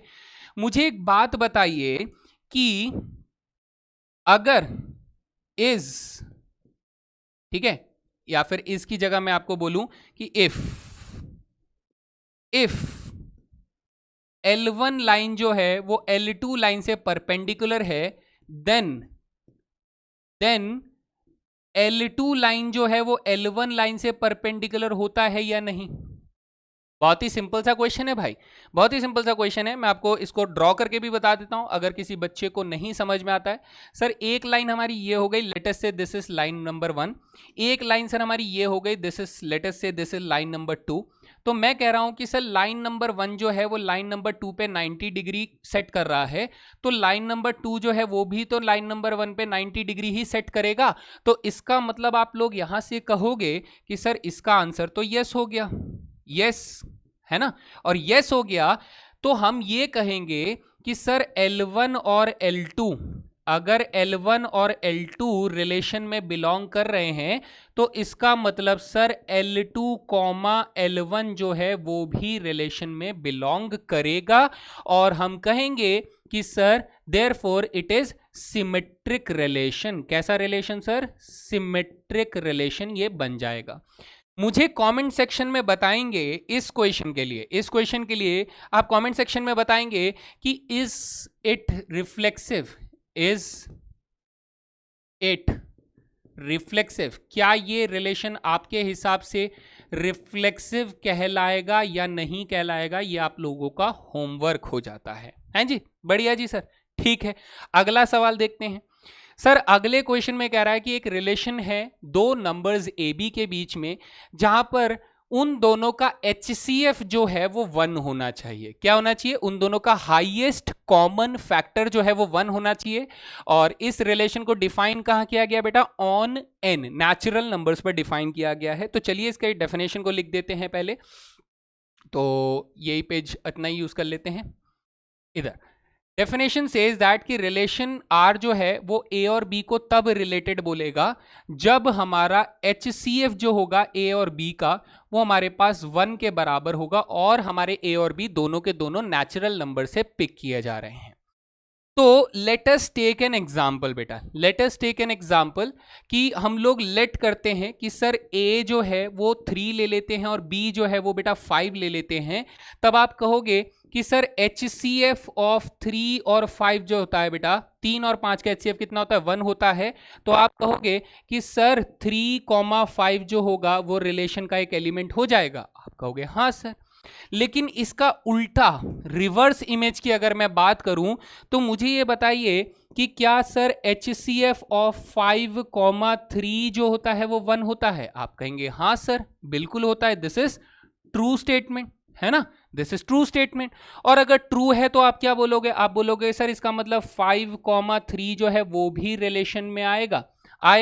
और सर अगर 3,5 है तो 5,3 आ रहा है, तो इसका मतलब ये रिलेशन कैसा हो गया सर, सिमेट्रिक हो गया। ये रिलेशन कैसा हो गया सर, सिमेट्रिक रिलेशन हो गया, है ना। तो इन जनरल बेटा आप कोई भी वैल्यू ले लो जिनका HCF 1 आ रहा है, तो उसका रिवर्स वाला ऑर्डर पेयर भी हमारा रिलेशन में बिलोंग करेगा। ये आप एक बार एक्सप्लोर जरूर करना अलग अलग एग्जांपल्स लेकर, है ना। फिर से सर सवाल इसके अंदर क्या है, वही सेम सवाल कि सर क्या ये रिलेशन सिमेट्रिक के बजाय रिफ्लेक्सिव होगा क्या, इज इट रिफ्लेक्सिव रिलेशन। ठीक है, तो आप लोगों को ये सब बेटा करते करते ही पता चलेगा, जितना आप मेहनत करोगे उतना ही क्लियर आप लोगों के सामने ये होता रहेगा। चलते हैं, और क्या एग्जांपल है सर। आगे बोल रहा है कि सर एक ऐसा रिलेशन जिसमें L1 और L2 तभी रिलेटेड होंगे जब वो एक दूसरे से पैरेलल पाए जाएंगे। बेटा ज्यादा समय ना खाते हुए मैं आपको बोलता हूं कि सर अगर L1 लाइन जो है वो L2 से पैरेलल है, तो क्या इसका मतलब L2 लाइन L1 से पैरेलल है, हाँ या ना में जवाब दीजिए। अगर आपका आंसर हाँ हुआ तो रिफ्लेक्सिव है, सिमेट्रिक है, और अगर आपका आंसर ना हुआ तो सिमेट्रिक नहीं है। नहीं है रे बाबा, है। बात समझ में आती है दोस्त। सिंपल छोटी छोटी चीजों को जोड़ते हुए हम लोग आगे चल रहे हैं, और इसके बाद मैं एक सवाल आप लोगों के लिए यहां पर लेकर आता हूं। Prove that a relation R on set A is symmetric if and only if R बराबर आर इनवर्स। ये कह रहा है कि सर एक रिलेशन सिर्फ सिमेट्रिक तभी होगा जब आर जो है वो आर इनवर्स के बराबर पाया जाएगा, सिर्फ उन्हीं कंडीशंस में होगा। चलो इसमें दो पार्ट्स में हमें क्वेश्चन को भाग करना है बेटा, दो पार्ट्स में भाग करना है। तो सर ऐसे एक लाइन खींच दे, चलो जी खींच देते हैं। यहां पर मैं कहता हूं सर केस वन में मैं बोलता हूं सर केस वन में बोला जाता है गिवन क्या है, relation is symmetric, relation is symmetric. ठीक है सर, रिलेशन क्या है सर, सिमेट्रिक है। केस 2 में हम लोग क्या ले लेते हैं, केस 2 में ले लेते हैं कि सर रिलेशन जो है, गिवन कंडीशन क्या लेते हैं, गिवन कंडीशन लेते हैं कि आर जो है वो आर इनवर्स के बराबर है। हाँ जी सर ठीक है, कौनो परेशानी एकदम नहीं।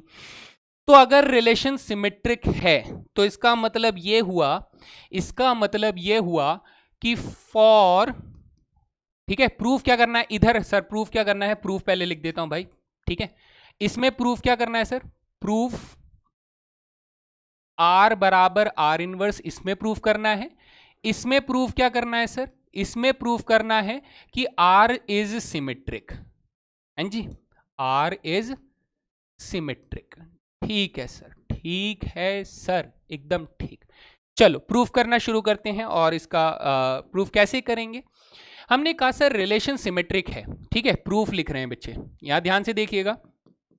रिलेशन इज सिमेट्रिक,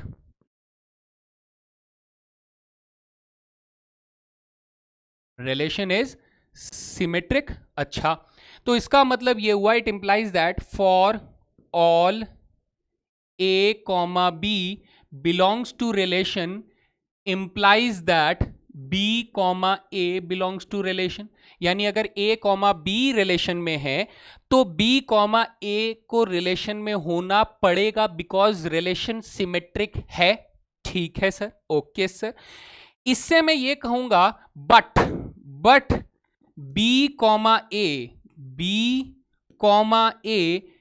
अगर ए कॉमा बी, ध्यान से देखिएगा बेटा, ध्यान से देखिएगा, for all a comma b belongs to R also implies that b comma a जो होगा वो इनवर्स रिलेशन का एक एलिमेंट होगा। ये हम लोगों ने इनवर्स रिलेशन में पढ़ा था। तो हमें यहां से एक बात समझ में आती है, वो ये कि बेटा इसका मतलब ये हुआ कि b कॉमा a अगर मेरे रिलेशन में है और इसका मतलब ये निकलता है कि b कॉमा a जो है वो इनवर्स रिलेशन में मौजूद है, तो यहां से हम कह सकते हैं कि सर R जो है वो रिलेशन इनवर्स रिलेशन का सबसेट है। या फिर हम लोग इसे दूसरी तरीके से उल्टा प्रूफ करते हुए ये भी प्रूफ कर सकते हैं कि सर R इनवर्स जो है वो R का सबसेट है ना। यानी सर अगर कोई एलिमेंट पहले R में मौजूद है और वो R इनवर्स में भी मौजूद है तो इसका मतलब R इनवर्स का सबसेट है। और अगर कोई एलिमेंट R इनवर्स में मौजूद है और वो R में भी मौजूद है, इसका मतलब सर वो उसका सबसेट है। तो जब कोई दो सेट, ठीक है, जब कोई दो सेट एक दूसरे के सबसेट हो जाते हैं तो उनका कंबाइंड रिजल्ट क्या निकलता है सर? कंबाइंड रिजल्ट निकलता है कि वो दोनों सेट्स एक दूसरे के इक्वल थे, तभी ऐसा हुआ है। Hence proofed. हैं जी, एकदम हेंस प्रूफ्ड। ठीक है सर, यहां आइए दोस्त, यहां पर चालू करते हैं हम लोग प्रूफ। ठीक है, प्रूफ, ये प्रूफ लिखना था सर, आपने प्रूफ लिख दिया, प्रूफ लिखेंगे, प्रूफ। ठीक है, ये वर्ब है। चलो तो हम लोग प्रूफ लिखने वाले हैं सर। प्रूफ क्या हो जाएगा? आर सिमेट्रिक प्रूफ करना है और हमें दिया जा रहा है कि आर बराबर आर इनवर्स है। हमें गिवन क्या है सर? आर बराबर आर इनवर्स है। तो हम ये कहेंगे कि sir let A B belongs to R implies that AB belongs to R inverse, क्योंकि सर दोनों सेट बराबर है ना तो दोनों में होगा।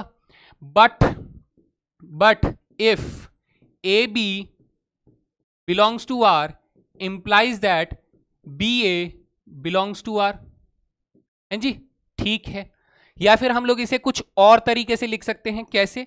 कि मैं यहां से इनवर्स अगर हटा दूं मेरे दोस्त, यहां से इनवर्स हटा दूं और मैं कहूं कि मान लेते हैं सर ए बी जो है आर इनवर्स में है, इसका मतलब ए बी जो होगा वो आर में भी होगा क्योंकि ये दोनों सेम सेट हैं इसलिए, है ना। और सर अगर ए बी रिलेशन इनवर्स में है तो इसका मतलब बी ए जो होगा रिलेशन आर में होगा।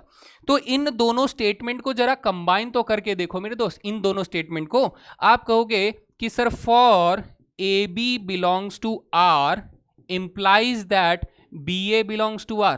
अरे हाँ सर, और इसका मतलब क्या हुआ सर? R is symmetric। क्या हुआ इसका मतलब?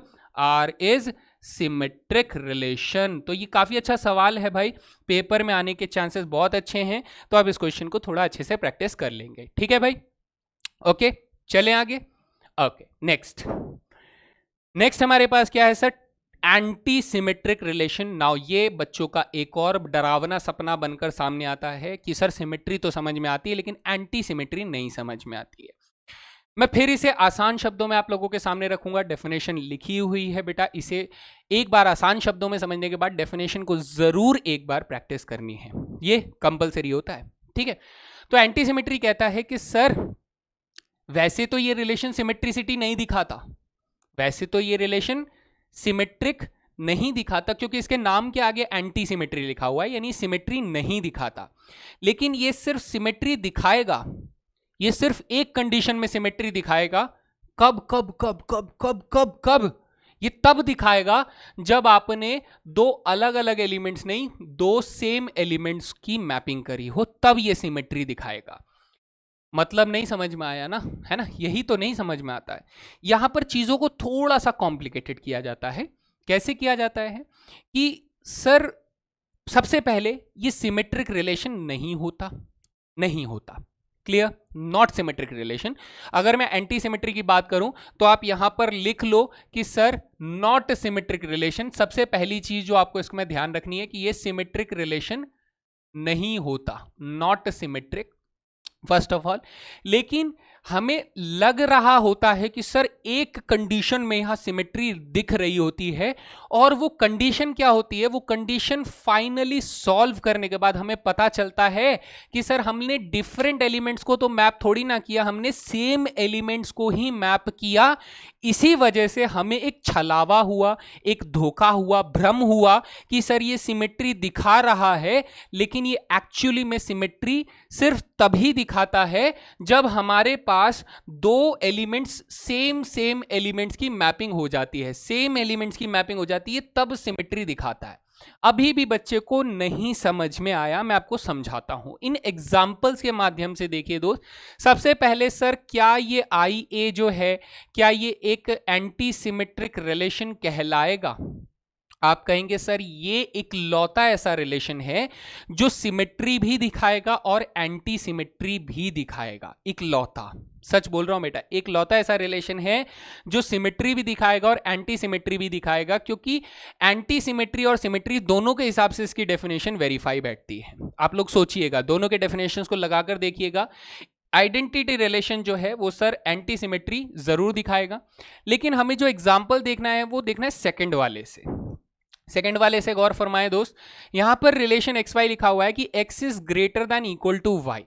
तो मैं सीधा एंटी सिमेट्री की बात करूं तो मैंने कहा कि सर रिलेशन क्या डिफाइन किया जा रहा है कि एक्स और वाई सिर्फ तभी आपस में रिलेटेड होंगे जब एक्स जो होगा वो greater than equal to Y पाया जाएगा on the set of natural numbers, या फिर कोई और यहां पे रियल नंबर ले लो, रियल नंबर दिया है तो रियल नंबर ले लो, है ना, on the set of are.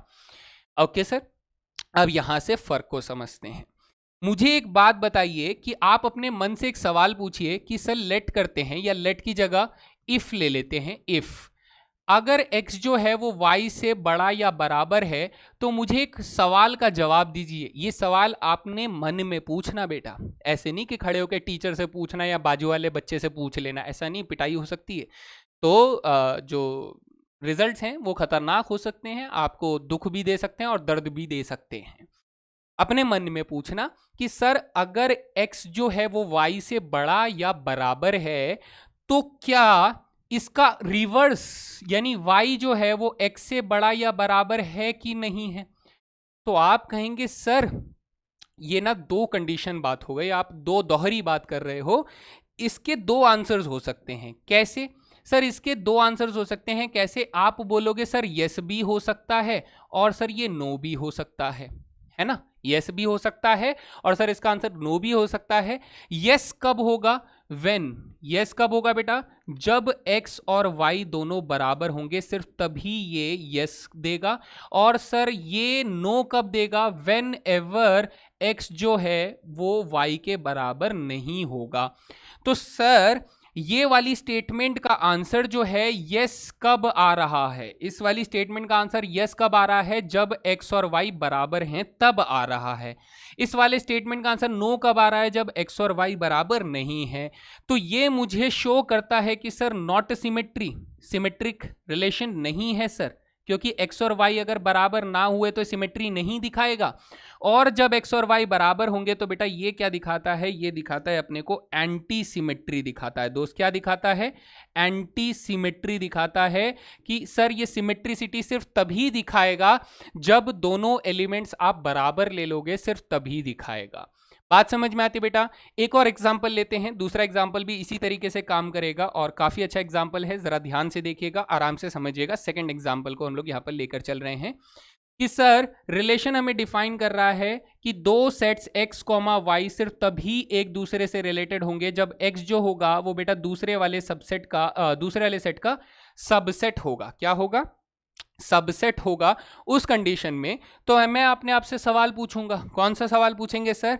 हम लोग इफ बोलते हैं। इफ अगर x जो है वो सर y का सबसेट है, अगर x जो है वो y का सबसेट है, तो अपने मन से सवाल पूछना कि सर क्या y x का सबसेट पाया जाएगा या नहीं? वाई एक्स का सबसेट पाया जाएगा या नहीं? तो सर फिर यहां से अगेन वही दो बातें निकलती हैं, कौन सी? कि सर इसका आंसर आपका यस भी हो सकता है कि ये ट्रू स्टेटमेंट है, इसका आंसर आपका नो भी हो सकता है। यस कब होगा बेटा? यस तब होगा जब आप बोलोगे कि सर दोनों सेट्स बराबर होंगे, क्योंकि कोई भी सेट जो है वो बेटा अगर बराबर हैं तो वो एक दूसरे के सबसेट कहलाएंगे। और नो कब होगा बेटा? When x is not equal to y, जब x y के बराबर नहीं होगा। तो जब x y के बराबर नहीं है तो बेटा नॉट सिमेट्री दिखा रहा है, और जब x y के बराबर है तो वो सिमेट्री दिखा रहा है। लेकिन सर उस वक्त सिर्फ एक ही कंडीशन में सिमेट्री दिखाएंगे तो ये तो अच्छी बात नहीं, तो इसीलिए हम लोग इसको एंटी सिमेट्री के कंडीशन में रखते हैं। ठीक है, बात समझ में आ रही है? अब बेटा ये वाला पार्ट मैं आप लोगों को देता हूं होमवर्क, है ना भैया? होमवर्क करना है, सारे होमवर्क करते रहें। चले आगे चलते हैं, ठीक है? तो ये थर्ड वाला, वो जो नेक्स्ट वाला पार्ट है, ये आप लोग होमवर्क में ट्राई कीजिएगा और मुझे बताइएगा कि सर एंटी सिमेट्री चमक के आया कि नहीं आया, है ना? चले आगे चलते हैं, एंटी सिमेट्री भी क्लियर हो गया सर। आगे बढ़ते हैं बेटा, ट्रांजिटिव रिलेशंस की बात करते हैं। ट्रांजिटिव रिलेशन क्या होता है बेटा? इसे हम लोग कहते हैं वायरल फीवर। वायरल फीवर जैसे मेरे को जुकाम हो गया, खांसी हो गई, छींक आ रही है, तो जैसे ही मैं आछू करूंगा तो ऐसा हो सकता है कि किसी और को ये बीमारी पड़ जाए, तो इसे हिंदी में कहते हैं संक्रमण, और इस रिलेशन का हिंदी में नाम होता है संक्रमणीय संबंध। यानी कि ये कुछ ऐसा होता है जो बीमारी एक दूसरे से फैल रही है ना? फैल रही है। तो मैं आपको समझाता हूं कैसे। मान लो 3 बच्चों के नाम लेते हैं, मोनू, सोनू और पोनू। मोनू, सोनू और पोनू। ये पोनू का नाम अच्छा नहीं है लेकिन चाम चला लेंगे। मोनू को हुआ जुकाम, मोनू ने सोनू को ये जुकाम ट्रांसफर किया, सोनू ने पोनू को ये जुकाम ट्रांसफर किया, तो पोनू ब्लेम किसको करेगा? पोनू कहेगा कि भैया सोनू की वजह से जुकाम लगा है। फिर सोनू बोलेगा ना ना ना ना, मैंने जुकाम शायद ट्रांसफर किया लेकिन इस बीमारी का जड़ जो है वो मोनू है। तो इनडायरेक्ट वे में हम बोलेंगे कि मोनू ने पोनू को ये बीमारी ट्रांसफर करी, है ना? हमने फिर से क्रोनोलॉजी समझिए, है क्रोनोलॉजी, कि मोनू ने सोनू को बीमारी दी, सोनू ने पोनू को ये बीमारी दी। लेकिन जब पोनू ये शिकायत करेगा कि भाई सोनू ने ये बीमारी दी, तो सोनू अपने बोलेगा कि मैंने तो भाई बीमारी मुझे मिली है, ये बीमारी आई कहां से? मोनू से। तो indirectly it is better to say कि मोनू से ही पोनू बीमार हुआ है ना? ठीक है, तो ये एग्जाम्पल काफी रिलेटेबल एग्जाम्पल है, हम इस चीज को समझेंगे और इस एग्जाम्पल की मदद से डेफिनेशन देखिए क्या कह रहा है कि सर अगर ए और बी रिलेटेड हैं, अगर बी और, ओहो यहां पे ना बेटा सी लिखा होना था, ये कुछ गलत हो गया है। यहां पर हमारे पास क्या होना चाहिए सर? सी होना चाहिए। तो मैं इसको ठीक कर देता हूं। ओके, यहां क्या होना चाहिए सर? सी होना चाहिए जी। अब आते हैं सर, ए का बी से रिलेशन बन रहा है, बी का सी से रिलेशन बन रहा है, तो सर ए ने बी को बीमार किया, बी ने सी को बीमार किया, तो इनडायरेक्टली ए ने सी को बीमार किया, तो ए सी के साथ रिलेशन बन जाता है। ऐसे रिलेशन को हम लोग ट्रांजिटिव रिलेशन कहते हैं, और ये ट्रांजिटिव रिलेशन को हम लोगों ने इस प्रॉपर्टी के बेसिस पे ही वेरिफिकेशन करना है। जैसे एग्जाम्पल देखिए सर, एग्जाम्पल के बेसिस पे अगर हम लोग बात करें तो ए हमारा सेट दिया गया है, बाइनरी रिलेशन है, यहां पर भी एक बाइनरी रिलेशन की बात हो रही है।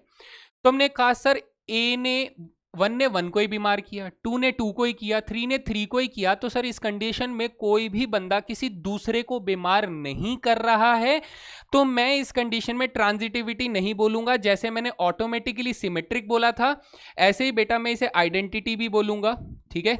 आइडेंटिटी भी बोलूंगा, इसे मैं रिफ्लेक्सिव भी बोलूंगा, इसे मैं सिमेट्रिक भी बोलूंगा, और इसे मैं ट्रांजिटिव भी बोलूंगा, क्योंकि सर यहां पर डिफरेंट एलिमेंट्स की बातें होती हैं सर, डिफरेंट एलिमेंट्स की बातें होती हैं। डिफरेंट एलिमेंट्स पे मैपिंग अगर हो तो ही हम लोग इस चीज को वेरिफिकेशन के लिए आगे बढ़ाते हैं। यहां देखिए दोस्त, यहां पर अगर कोई चीज हमें डिफरेंस दिख रहा हो तो देखें सर, 1 ने 3 को बीमार किया, 3 ने सर 1 को बीमार किया, तो क्या सर 1 ने 1 को बीमार किया? हाँ सर 1 ने 1 को बीमार किया जी सर, यहां तक तो काम चल रहा है। सर 1 ने 2 को बीमार किया, 2 ने 1 को बीमार किया, क्या 1 ने डायरेक्टली 1 को बीमार किया? हाँ सर 1 ने 1 को बीमार किया। अच्छा, किसी और तरीके से देखने पे काम चल रहा है क्या? देखो किसी और तरीके से किसी एलिमेंट ने किसी दूसरे को बीमार किया हो और उसका डायरेक्ट चेन नहीं बन पा रहा हो, तो देखें मुझे तो नहीं दिख रहा है। तो हम लोग यहां पर बोलेंगे कि सर ये वाला जो रिलेशन है ये ट्रांजिटिव हो जाता है। कैसा हो जाता है दोस्त? ट्रांजिटिव रिलेशन हो जाता है। और याद रखें एक चीज जो मैं पहले से ही आप लोगों को वार्निंग दे रहा हूं, वार्निंग है कि सिमेट्रिक रिफ्लेक्सिव रिलेशन को प्रूव करना बेहद आसान है, लेकिन हमारे पास कुछ क्वेश्चंस, कुछ सारे नहीं, कुछ क्वेश्चंस ऐसे होते हैं जिनमें ट्रांजिटिव रिलेशन प्रूव करना हमारे लिए एक बड़ा टास्क हो जाता है, एक मुश्किल टास्क हो जाता है। तो उस बात का खास ध्यान रखें, है ना। तो अभी के लिए सर ये बात समझ में आती है कि ट्रांजिटिव रिलेशन बन रहा है। अगर कोई ऐसा रिलेशन होता जिसमें डायरेक्ट जो रिलेशन है वो नहीं बन रहा है, तब हम लोग उसे नॉट ट्रांजिटिव बोलेंगे। तो अभी हम लोग कुछ एग्जांपल्स देख लेते हैं सर। एग्जांपल के अंदर आइडेंटिटी रिलेशन कैसे बनता है सर? आइडेंटिटी रिलेशन सपोज कीजिए आप ऐसे बनाएंगे 1 1 1 2 1 3 सॉरी 1 1 2 2 3 3, है ना, 1 1 2 2 3 3, ये रिलेशंस आप लोगों के पास बनेंगे। तो सर इसमें तो मुझे चेक करने की जरूरत ही नहीं है, तो ये एक हमारा कैसा रिलेशन होगा? ट्रांजिटिव रिलेशन होगा। हाँ सर होगा। यूनिवर्सल रिलेशन ट्रांजिटिव रिलेशन होगा बेटा, इसके लिए हम लोग एग्जाम्पल पहले भी बना चुके हैं। मैं सेम उसी एग्जाम्पल को इस्तेमाल करूंगा। और देखिए दोस्त यहां पर आ जाते हैं, इस पेज में ये यूनिवर्सल रिलेशन बना हुआ है। यूनिवर्सल रिलेशन की बात करें तो सर ध्यान से देखना, 1 ने 2 को बीमार किया, है ना, 2 ने 1 को बीमार किया, तो इसका मतलब 1 ने 1 को बीमार किया। हाँ सर 1 ने 1 को बीमार किया। आगे और देखते हैं। सर 1 ने 2 को बीमार किया, 2 ने 3 को बीमार किया, तो क्या 1 ने 3 को बीमार किया? हाँ सर 1 ने 3 को बीमार किया। ठीक है, आगे चलते हैं। सर 2 ने 1 को बीमार किया, 1 ने 3 को बीमार किया, क्या 2 ने 3 को बीमार किया? हाँ सर 2 ने 3 को बीमार किया। तो अब आप इस तरीके से जितने चाहे कॉम्बिनेशंस बनाकर देखिए बेटा, यहां पर प्लस आपका ट्रांजिटिव भी आ जाएगा। क्या आ जाएगा दोस्त? ट्रांजिटिव भी आ जाएगा। यानी हमें समझ में आता है कि यूनिवर्सल रिलेशन जो होता है वो सर रिफ्लेक्सिव, ट्रांजिटिव, सिमेट्रिक तीनों होता है, as just like identity relation. Identity relation भी रिफ्लेक्सिव, सिमेट्रिक और ट्रांजिटिव तीनों होता है ना। ठीक है सर, आगे बढ़ते हैं, ये भी हमें समझ में आ जाता है। आगे चलते हैं सर। हमें अगला एग्जांपल दे रहा है कि sir x is greater than equal to y, या फिर इसकी जगह पे सिर्फ ग्रेटर देन भी होता तो भी ये कैसा रिलेशन होता? ट्रांजिटिव होता। तो एग्जांपल के साथ समझिए दोस्त। यहां पर सबसे पहला एग्जांपल हम लोग लेकर चलते हैं। हियर इट इज कि हमें रिलेशन क्या दे रहा है सर? रिलेशन दे रहा है सपोज x, y तभी रिलेटेड होंगे जब x जो होगा वो y से बड़ा होगा। ऑन नेचुरल नंबर्स ले लो या कहीं पर भी ले लो, मैं अभी के लिए से नेचुरल नंबर्स में आप लोगों को लेकर चल रहा हूं। ओके सर, मुझे एक बात बताइए, ट्रांजिटिविटी की कंडीशन में हम कहते हैं कि सर 3 एलिमेंट्स होते हैं इन जनरल। मैं कहता हूं कि सर लेट कर लेते हैं x जो है वो y से बड़ा है, और हम लोग इसके साथ मान लेते हैं कि y जो है वो z से बड़ा है। तो मुझे एक सवाल बताइए, इज x जो होगा क्या वो z से बड़ा होगा? अगर आपका आंसर यस आता है, अगर आपका आंसर यस आता है तो इसका मतलब सर ये ट्रांजिटिव है। तो क्या आंसर यस आना चाहिए? तो आप बोल देना बेटा कि सर यस आना चाहिए। तो इसका मतलब ये कैसा रिलेशन हो जाएगा सर? ट्रांजिटिव रिलेशन हो जाएगा। हाँ सर ये ट्रांजिटिव रिलेशन बन जाएगा, है ना, संक्रमणीय हो गया। दूसरा एग्जांपल क्या बोल रहा है सर? दूसरा एग्जांपल इज सेइंग कि x और y such that x is a subset of y on px। लीजिए सर, यहां पर दूसरा एग्जांपल इज सेइंग दैट कि relation is defined on 2 sets x and y such that x is a subset of y। ठीक है, x is a subset of y on बेटा क्या ले लेते हैं? पावर सेट ऑफ x ले लेते हैं। सपोज कीजिए x के सभी कुछ ऐसा कोई सेट का सबसेट ले लेते हैं। तो यहां पर हम लोग ध्यान देते हैं दोस्त, यहां पर हम लोग ध्यान देते हैं कि इफ अगर x जो है वो सर y का सबसेट है, अगर x जो है वो y का सबसेट है एंड बेटा हम लोग मान लेते हैं y जो है वो सर z का सबसेट है, z का सबसेट है, तो बेटा क्या इसका मतलब ये हुआ कि x जो है वो z का सबसेट होगा? तो ये मैं आप लोगों को बेटा इसका आंसर रखता हूं होमवर्क में, है ना। होमवर्क, फिर से मिल गया होमवर्क, करना है हमको होमवर्क, है ना। ठीक है, तो ये होमवर्क हो गया बेटा। आप लोगों को बताना है कि सर ये ट्रांजिटिव होगा या नहीं होगा, दिमाग लगाओ तभी मजा आएगा। तीसरा एग्जांपल कहता है सर a डिवाइड्स b। चलिए देखते हैं a डिवाइड्स b काम करता है क्या। तीसरे एग्जांपल में कह रहा है कि सर एक रिलेशन है r जिसमें a कॉमा b सिर्फ तभी रिलेटेड होंगे जब a डिवाइड्स b करता है।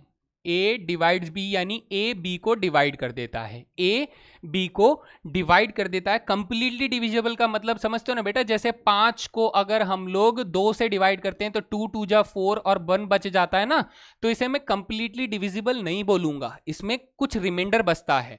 हम कंप्लीटली डिविजिबल किसे बोलते हैं, जैसे मान लीजिए मैं 8 को 2 से डिवाइड करता हूं तो सर रिमाइंडर हमारे पास 0 आता है, it is the case of completely divisible.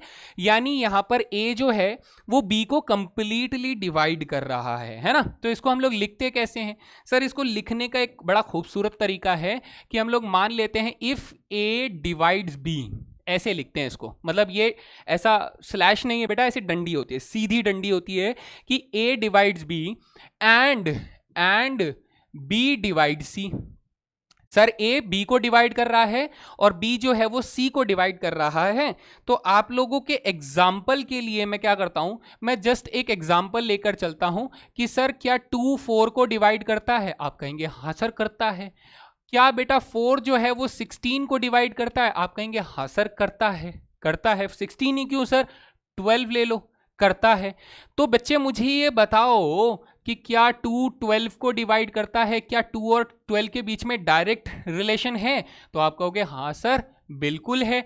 तो इसका मतलब ये भी तो हुआ कि सर a जो होगा वो c को डिवाइड करेगा। तो इसका आंसर सर यस आ गया, और यस आ गया तो बच्चा हम लोग क्या बोलेंगे, ट्रांजिटिव बोल देंगे सर। क्या बोल देंगे कि ये सर ट्रांजिटिव रिलेशन हो जाता है। डन है भाई, है ना। चलो आगे देखते हैं अगला example. Next example is saying that कि L1 और L2 तब रिलेटेड होंगे जब L1 और L2 आपस में पैरेलल लाइंस होंगे। चलिए देखते हैं दोस्त, यहां देखते हैं क्वेश्चन नंबर एग्जाम्पल 4 अगर हम लोग लेकर चल रहे हैं तो इट इज सेइंग दैट कि L1 और L2 तभी रिलेटेड होंगे जब L1 line will be parallel to L2 line. जी सर, तो मैं यहां पर ले लेता हूं कि सर यकीनन L1 लाइन अगर L2 से पैरेलल है एंड L2 लाइन जो है वो L3 से पैरेलल है, तो आप मुझे बताइए क्या L1 लाइन L3 से पैरेलल होगा या नहीं। तो फिर से लगा देते हैं होमवर्क, है ना भैया, होमवर्क कमेंट सेक्शन में बताना है। क्या हो जाएगा, ये दोनों आप लोगों को होमवर्क हो जाएगा दोस्त, बहुत इजी है, थोड़ा सा भी दिमाग लगाओगे तो आपको आंसर आ जाएगा। So not to worry about that. चलो आगे बेटा कुछ थ्योरम्स वगैरह देख लेते हैं। ये थ्योरम्स आप लोगों को बहुत इजी पढ़ते हैं, बहुत ही सिंपल से थ्योरम्स हैं, हल्के फुल्के दिमाग लगाकर आप लोग इन्हें प्रूव कर सकते हो। ये कह रहा है कि सर हमने एक रिलेशन नहीं पढ़ा, सर एक रिलेशन पढ़ते पढ़ते हम लोग रह गए, वो रिलेशन को पढ़ लेते हैं भाई। ये रिलेशन को नोट डाउन कर लो, वैसे मैंने पहले पेज में ही इसको लिखवा दिया था, ठीक है। और वो रिलेशन क्या है सर, वो रिलेशन है इक्विवेलेंस रिलेशन।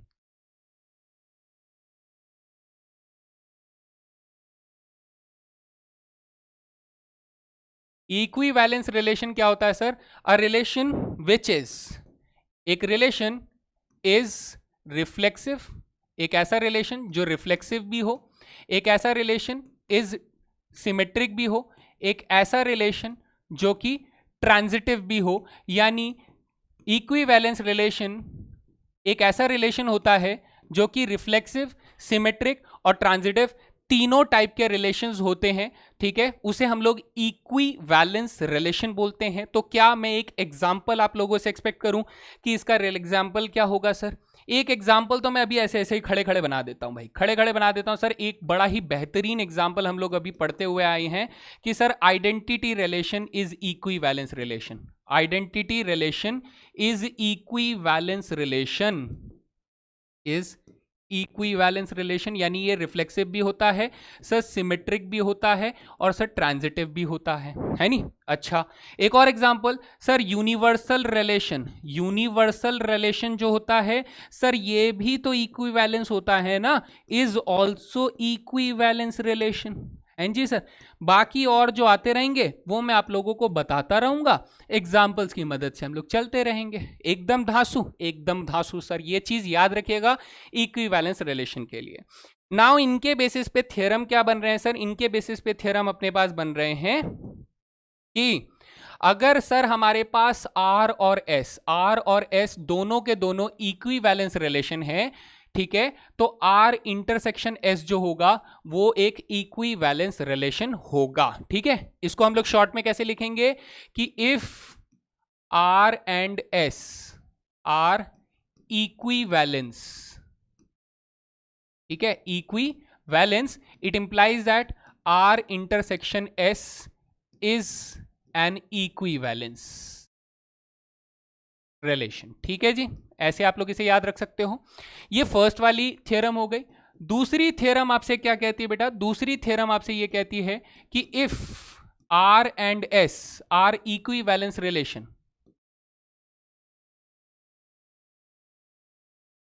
ठीक है, then it implies that not necessarily, not necessarily का मतलब सर जरूरी नहीं है, जरूरी नहीं है कि R union S, not necessarily that R union S is equivalence. ये बात याद रखिएगा दोस्त, देयर आर सर्टेन कंडीशंस जिसमें R यूनियन S जो है वो एक इक्विवेलेंस रिलेशन नहीं बनाता है ना, नहीं बनाता है, ये चीज आप याद रखें। और हालांकि हम लोग इन सबको प्रूव कर सकते हैं, एनसीईआरटी में इनका सबका प्रूफ आपको मिल जाएगा।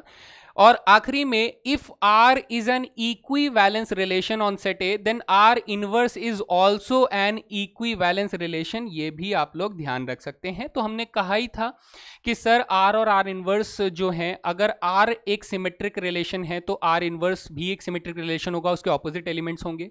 अगर R एक रिफ्लेक्सिव रिलेशन है तो सभी एलिमेंट्स का अपने आप के साथ मैपिंग हो रही है, तो R इनवर्स में भी वही उल्टे एलिमेंट्स दिखाई देंगे, ऑब्वियस सी बात है। और अगर R एक ट्रांजिटिव रिलेशन है तो उसके उल्टे रिवर्स इमेजेस जो होंगे वो हमें R इनवर्स में दिखाई देंगे। तो ये रिफ्लेक्सिव, सिमेट्रिक, ट्रांजिटिव तीनों होगा। तो ये तीन थ्योरम्स आप लोग याद रख सकते हैं, इनके ऊपर क्वेश्चंस बन सकते हैं। चलें आगे। अब हमारे पास आते हैं बेटा इंपॉर्टेंट रिजल्ट्स। ये जो है आप लोगों के एनसीईआरटी से थोड़ा सा बाहर का कॉन्सेप्ट है, तो हम इसे थोड़ा थोड़ा करके ध्यान रखेंगे कि sir number of possible relations अगर मुझे बनाने हो तो ये तो हम लोगों ने पहले ही प्रूव कर लिया था कि सर बाइनरी रिलेशंस कितने होते हैं, 2 की पावर n स्क्वायर होते हैं। वेरी फर्स्ट क्लास में ही मैंने आप लोगों को बता दिया था।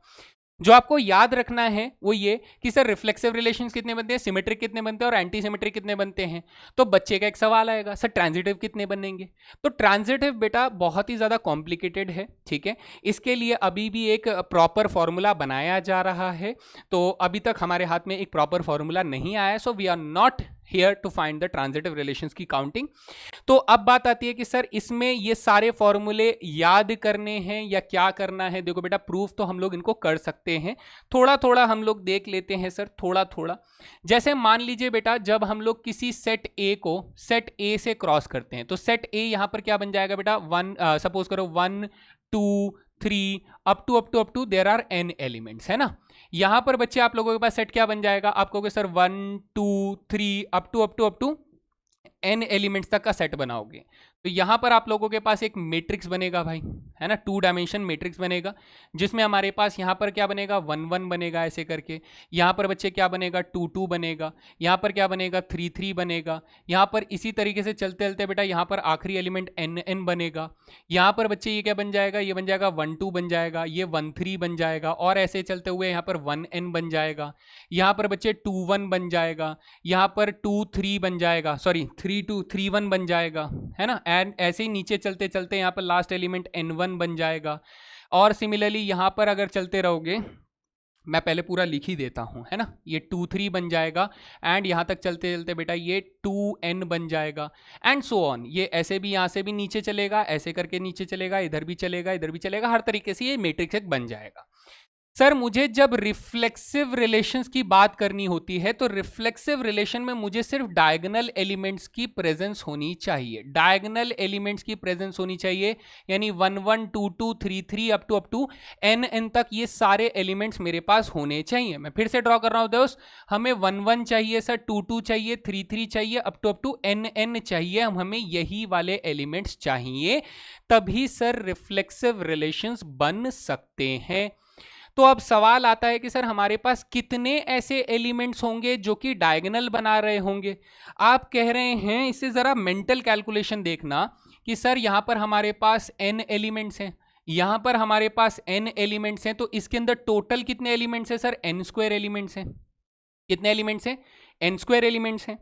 अगर मैं इसमें से ये कहूं कि सर ये जो एलिमेंट्स हैं ये कितने एलिमेंट्स हैं, ये तो सर n एलिमेंट्स है ना, कितने एलिमेंट्स हैं सर, n एलिमेंट्स हैं, है ना, n एलिमेंट्स हैं, इसका मतलब सर मेरे पास डायगोनल एलिमेंट्स, ध्यान से सुनिएगा बच्चे, ध्यान से इसे हमें समझना है कि ये n स्क्वायर माइनस n आ कहां से रहा है, n स्क्वायर माइनस n कहां से आ रहा है, इसको समझना है।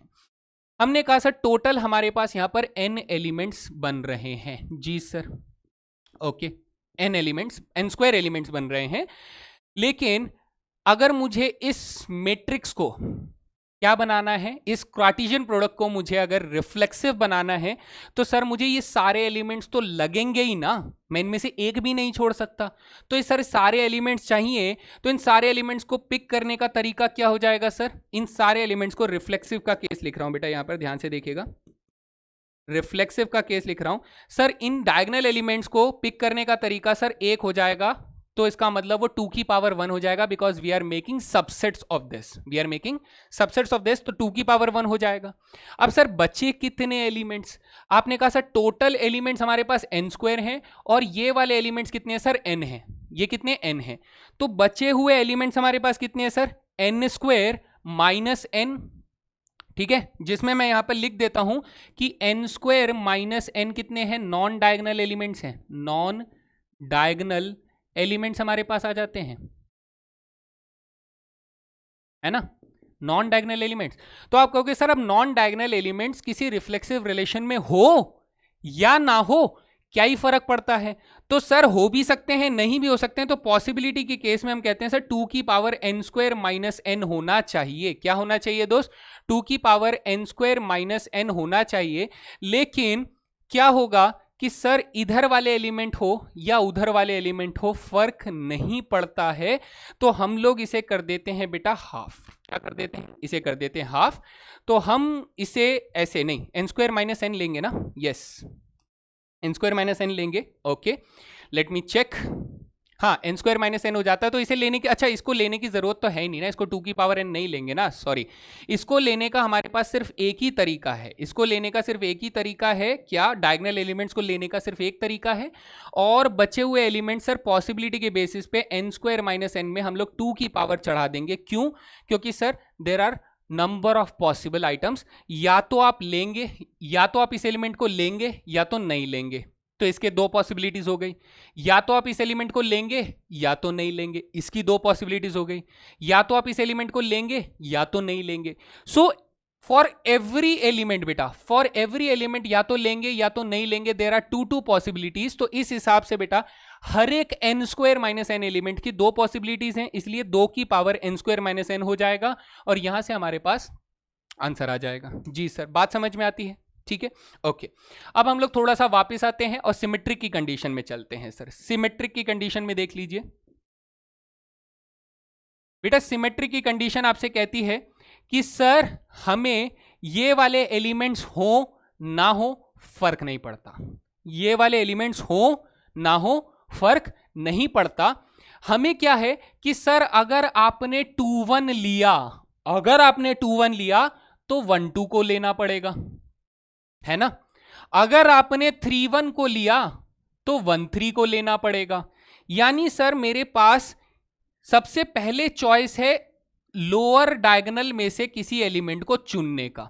तो लोअर डायगोनल में कितने एलिमेंट्स हैं सर, अगर मेरे पास नॉन डायगोनल एलिमेंट्स में n स्क्वायर माइनस n है, तो इसका मतलब बचे हुए आधे में n स्क्वायर माइनस n का आधा होगा, तो हमने कहा सर हम लोग पॉसिबली 2 की पावर में n square minus n elements के आधे एलिमेंट्स का कॉम्बिनेशंस बना सकते हैं, ठीक है। तो ऑटोमेटिकली मुझे ऊपर से एलिमेंट्स चुनने पड़ेंगे, उसको चुनने के लिए मुझे कोई सिलेक्शन करने की जरूरत नहीं है, कोई प्रोबेबिलिटी लगाने की जरूरत नहीं है कि मुझे ये चाहिए नहीं चाहिए, कोई चॉइस नहीं है हमारे पास। अगर मैं यहां से ये उठाता हूं तो ऑटोमेटिकली दूसरा उठाना पड़ेगा for symmetric relation.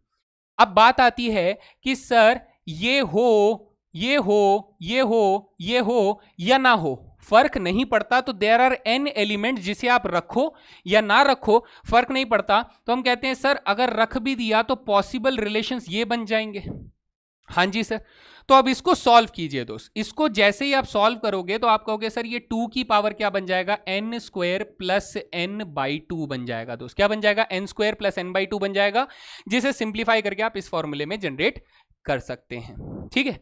Anti symmetry क्या कहता है सर, एंटी सिमेट्री ये कहता है कि सर ध्यान से सुनिएगा, अगर मैंने 2 1 लिया तो 1 2 नहीं होना चाहिए, है ना। 2 1 लिया तो 1 2 नहीं होना चाहिए, और अगर मैंने 3 1 लिया तो 1 3 नहीं होना चाहिए।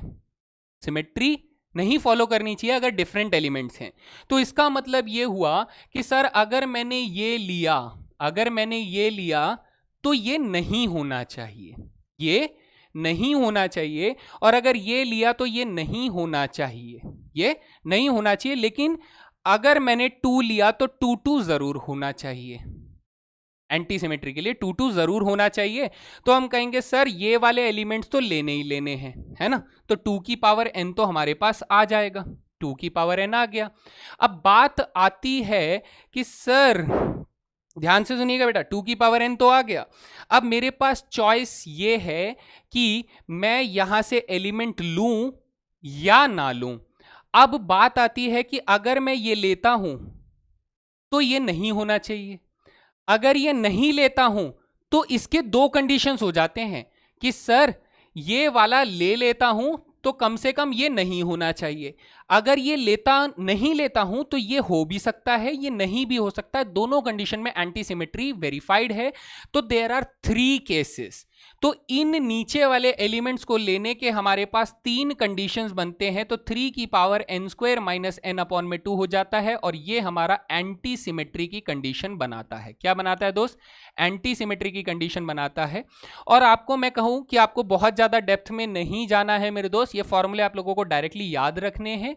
स्टिल मैंने ये बताया कि देयर आर 3 कंडीशंस कि अगर आप ये लेते हैं तो ये नहीं होना चाहिए फॉर श्योर, लेकिन अगर आप ये नहीं लेते हैं तो देयर आर 2 कंडीशंस कि आप 1 2 को ले भी सकते हैं, नहीं भी ले सकते हैं। तो एक कंडीशन हो गया सर एक को लिया दूसरे को नहीं लिया, एक कंडीशन हो गया एक को नहीं लिया दूसरे को लिया, और तीसरा कंडीशन हो गया दोनों को नहीं लिया सर, दोनों को नहीं लिया। तो there are 3 conditions for the half diagonal elements, ठीक है। चलो इंपॉर्टेंट फैक्ट समझ में आ गया, तो सर अब कुछ क्वेश्चंस लगाए जाएं। चलिए धड़ाधड़ क्वेश्चंस लगाते हैं दोस्त। यहां पर देखेंगे हमारे पास सवाल क्या है। सबसे पहला, let A B a relation on the set of real numbers be defined as A B belongs to R given it double implies that 1 plus ab is greater than 0 for all ab belongs to r, यानी real numbers, show that r is reflexive symmetric but not transitive। चलिए सबसे पहला अगर मैं यहां पर लेकर चलता हूं रिफ्लेक्सिव से, क्या लेकर चलता हूं सर, रिफ्लेक्सिव से। रिफ्लेक्सिव के केस में हम लोग क्या करते हैं सर, सिर्फ एक ही एलिमेंट लेते हैं, let a belongs to real number, a belongs to real number.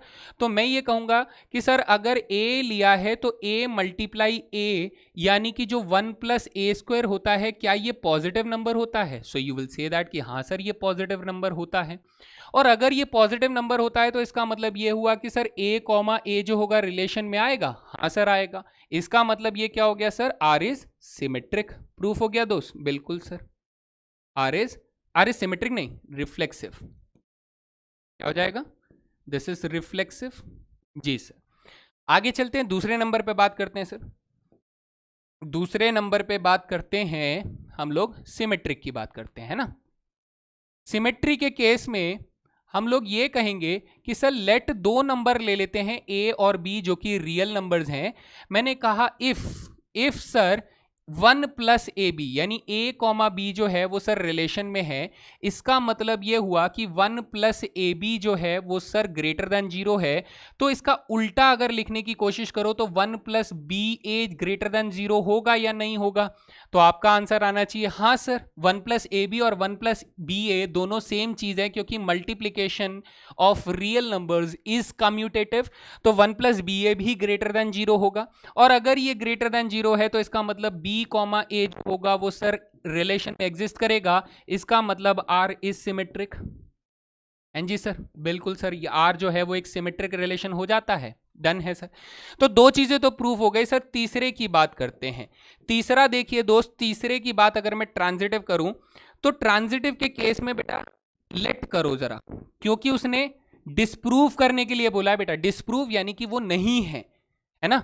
तो डिस्प्रूव सिर्फ एक कंडीशन से भी हो सकता है कि एक नहीं फॉलो किया सर, हो गया ठीक है। डिस्प्रूव के लिए हम लोग कहेंगे सर लेट कर लो रियल नंबर्स, ए की वैल्यू 8 ले लो, ठीक है सर, बी की वैल्यू 1/2 ले लो, और बेटा सी की वैल्यू जो है -4 ले लो। चलो ऐसा कर लो, तब आप देखोगे कि सर 1 प्लस ए बी कितना है सर, 1 प्लस ए बी है 1 प्लस 8 मल्टीप्लाई 1/2 यानी कि 5 आ रहा है, which is greater then 0 sir, ठीक है। 1 प्लस बी सी कितना है सर, 1 प्लस बी सी अगर आप लिखोगे तो ये हो जाता है दोस्त, 1 प्लस बी सी ना मुझे लेना है दोस्त कितना, 2 ले लेना है। 2 भी ना लेकर बेटा हम लोग 1 ले लें क्या? हाँ 1 ले लो। चलो इसमें थोड़ा सा इरेज करूंगा बच्चे, इसको हम लोग ले लेते हैं 1 -1 ले लेते हैं। चलिए आगे देखिए। ओके, हमने कहा सर 1 प्लस बी सी अगर लेते हैं तो 1/2 मल्टीप्लाई -1 करेंगे तो 1 -1/2 बेटा 1/2 होता है, विच इज ग्रेटर देन 0। तो ये दोनों स्टेटमेंट तो आपको बताते हैं कि सर हमारा ए कॉमा बी जो है वो बिलोंग्स टू रियल रिलेशन है। ये मुझे बताता है कि सर बी कॉमा सी जो है वो बिलोंग्स टू रियल नंबर है, यानी ट्रांजिटिविटी की इनिशियल कंडीशन सेटिस्फाई हो जाती है। फाइनल कंडीशन क्या होती है कि सर 1 प्लस ए सी भी वेरीफाई करना चाहिए। लेकिन यहां से आप देखिए तो सही मेरे दोस्त, बट ध्यान दीजिए बेटा, 1 प्लस ए सी निकाल कर देखिए तो 1 प्लस ए हो गया 8 और ये हो गया -1, तो आपके पास आंसर -7 आएगा, विच इज लेस देन 0। इसका मतलब ये हुआ कि sir 1 plus A C less than 0 है, तो ए कॉमा सी जो है वो does not belongs to relation हो जाता है, यानी कि हम लोग कहेंगे कि आर इज नॉट ट्रांजिटिव। तो एक एग्जाम्पल ने हमें ये बताया कि सर आर जो है वो ट्रांजिटिव नहीं है। अब ये एग्जाम्पल या तो आप याद कर लो बेटा, या तो आप कनेक्शन सोचो मैं क्या बना रहा हूं। ये कनेक्शन जो अगर आप बनाना सीख गए तो आपको कभी भी कोई ऐसा क्वेश्चन आया तो आप लोग खुद बना लोगे, हर एक क्वेश्चन को रटने की जरूरत नहीं है। मैंने क्या किया बेटा, मैंने सिर्फ दिमाग लगाया कि मुझे 1 प्लस ए बी और 1 प्लस बी सी को ग्रेटर देन 0 रखना है। मैंने ऐसे नंबर सिलेक्ट किए और कुछ ऐसे सिलेक्ट किया जिससे 1 प्लस ए सी जो है वो 0 से छोटा हो गया। डन है, ठीक है। तो ये अपने 3 पार्ट में सॉल्यूशन हो गया सर। अगला सवाल क्या कह रहा है? Next question is saying that check whether the relation R on the set z of all integers, यानी इस बार सेट ऑफ इंटीजर्स पे बनाया गया है, such that x minus Y is an integer. चलिए एक एक करके तीनों रिलेशंस को टेस्ट करते हैं। सबसे पहले हम लोग करेंगे बेटा किसको, रिफ्लेक्सिव को टेस्ट। रिफ्लेक्सिव को टेस्ट करेंगे तो बेटा एक ही नंबर लेंगे, यानी लेट x जो है वो z ऑफ इंटीजर से बिलोंग करता है। तो अब आप मुझे बताइए कि सर x माइनस x कितना होता है सर? ये 0 होता है क्या? 0 एक इंटीजर होता है? हाँ सर 0 एक इंटीजर होता है। इसका मतलब ये हुआ कि सर x कॉमा x जो होगा वो रिलेशन में बिलोंग करेगा। इसका मतलब ये हुआ कि सर r जो है वो एक सिमेट्रिक रिलेशन है। r is symmetric, sorry symmetric लिख रहा हूं फिर से। कैसा रिलेशन है सर? रिफ्लेक्सिव रिलेशन है। ठीक है भाई, चलो first part complete. Second part में चलते हैं हम लोग। कहां बात करेंगे सर? सिमेट्रिक की बात करेंगे। सिमेट्रिक रिलेशन, सिमेट्रिक में हम लोग 2 नंबर्स लेंगे बेटा, x comma Y comma Z, sorry 2 ले रहे हैं तो 2 ही लो ना सर। x और y 2 नंबर्स हम लोग ले लेते हैं बेटा, इंटीजर सेट से ले लेते हैं। जी सर। अब मुझे ये बताइए कि sir if x comma Y जो है वो रिलेशन में बिलोंग कर रहा है, इसका मतलब ये हुआ कि सर x माइनस वाई जो है वो एक इंटीजर वैल्यू है ना। x माइनस वाई क्या है? इज एन इंटीजर, या फिर आप इसे ऐसे लिखेंगे तो ज्यादा बेटर होगा कि x माइनस वाई जो है वो एक इंटीजर वैल्यू है। तो आप खुद बोलिए बेटा क्या y माइनस एक्स जो है वो इंटीजर होगा या नहीं होगा? क्या होगा बेटा? y माइनस इंटीजर होगा या नहीं होगा? आपका आंसर मन मन में क्या आना चाहिए सर? यस आना चाहिए। क्या आना चाहिए? यस आना चाहिए। और फिर यहां से आप आगे कहेंगे सर इसका मतलब ये हुआ कि y कॉमा एक्स जो होगा वो भी रिलेशन में होगा। इसका मतलब ये होगा कि sir r is symmetric relation हो जाएगा। हाँ जी दोस्त, बिल्कुल सर, बात समझ में आती है ना? चलो आगे चलते हैं, थर्ड रिलेशन की बात करते हैं दोस्त। यहां पर हम लोग ट्रांजिटिविटी को चेक करेंगे कि ट्रांजिटिव रिलेशन है या नहीं है।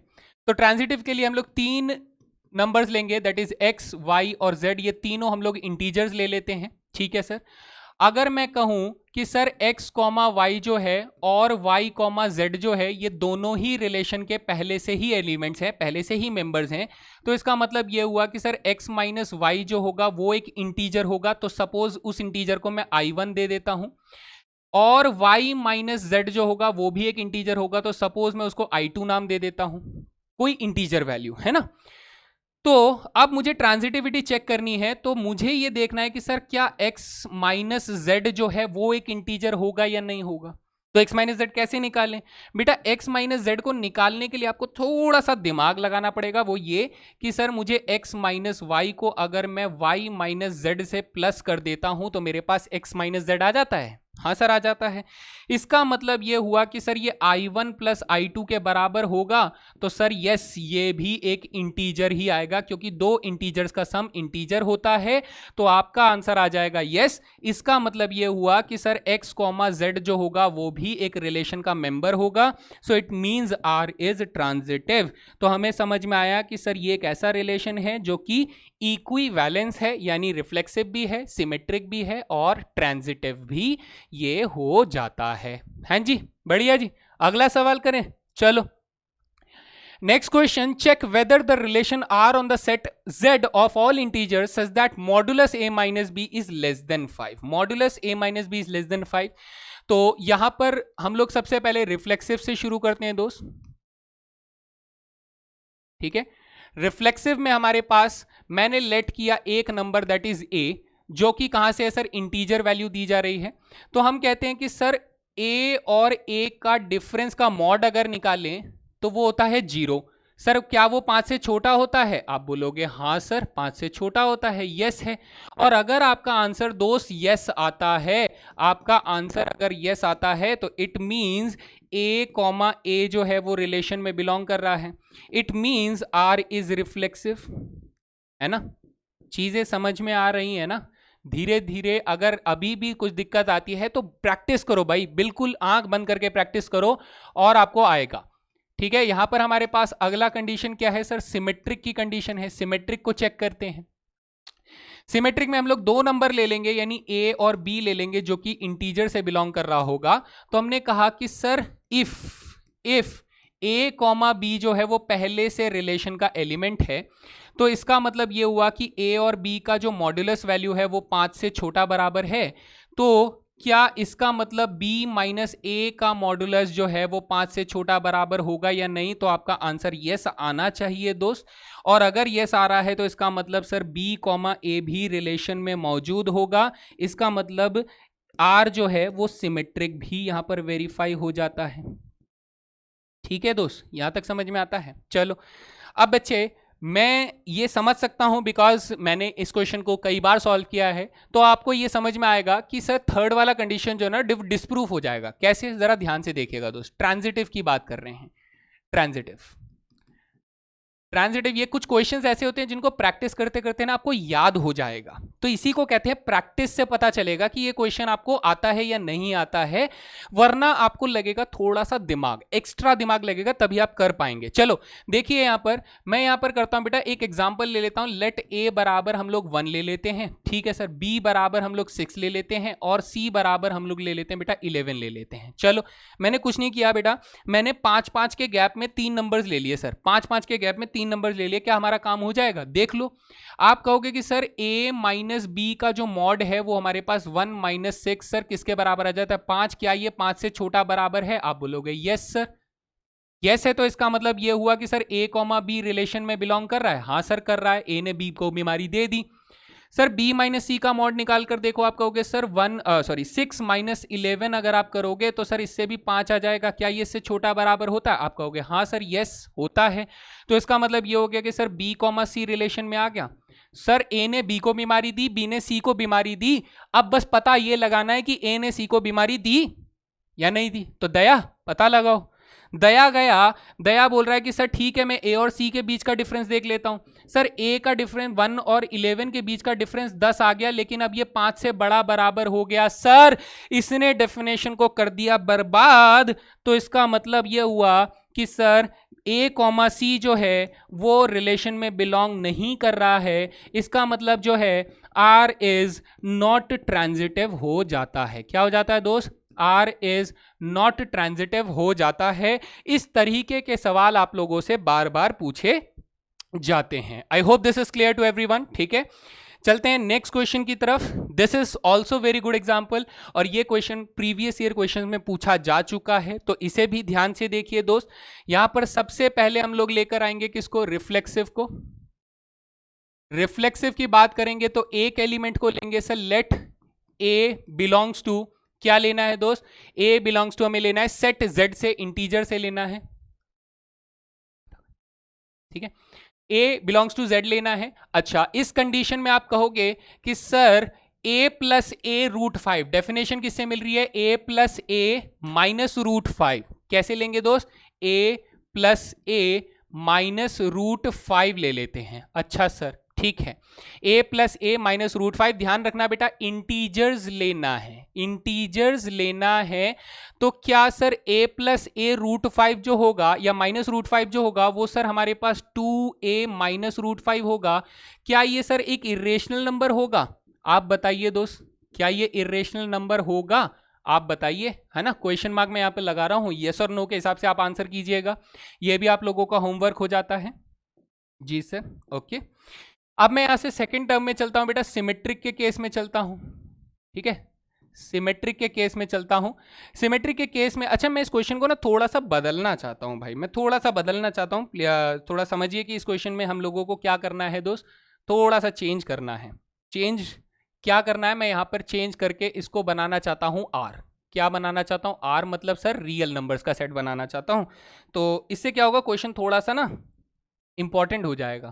तो हम लोगों ने कहा सर कौन सा है? सेट ऑफ आर है। तो सेट ऑफ आर अगर मैं लूंगा तो सर यहां से मुझे बदलना पड़ेगा इसको, हैं जी, इसको बदलना पड़ेगा। अच्छा चलिए, सेट ऑफ आर ले रहे हैं तो यहां से आ जाएगा जी। अब आप लोगों को आंसर करना है। सेम मैं यहां से क्या करूंगा सर, लेट करते हैं a कॉमा बी जो है वो भी हमारे रियल नंबर्स हैं। क्या है सर? रियल नंबर्स हैं। तो क्या ये सिमेट्रिक होगा या नहीं होगा? तो मैं कहूंगा नहीं होगा। इसके लिए आपको लेने होंगे कुछ एग्जाम्पल। लेट कीजिए दोस्त, लेट करेंगे हम लोग। a की वैल्यू ले लेते हैं सर √5 ले लेते हैं, b की वैल्यू जो है वो हम लोग ले लेते हैं 2√5 ले लेते हैं। ठीक है, क्योंकि सर अब मैं रियल नंबर है तो मैं कुछ भी ले सकता हूं ना, इरेशनल नंबर ले सकता हूं, इरेशनल नंबर है नहीं ये, है ना। तो अब आप कहोगे कि सर ध्यान से देखिएगा, गौर फरमाइएगा मेरे शब्दों पर कि सर अगर मैं a प्लस बी माइनस √5 की वैल्यू निकालना चाहता हूं तो हो जाएगा √5 प्लस 2√5 माइनस √5 बराबर बेटा आपके पास 2√5 आएगा। सर ये एक इरेशनल नंबर है? हाँ सर है।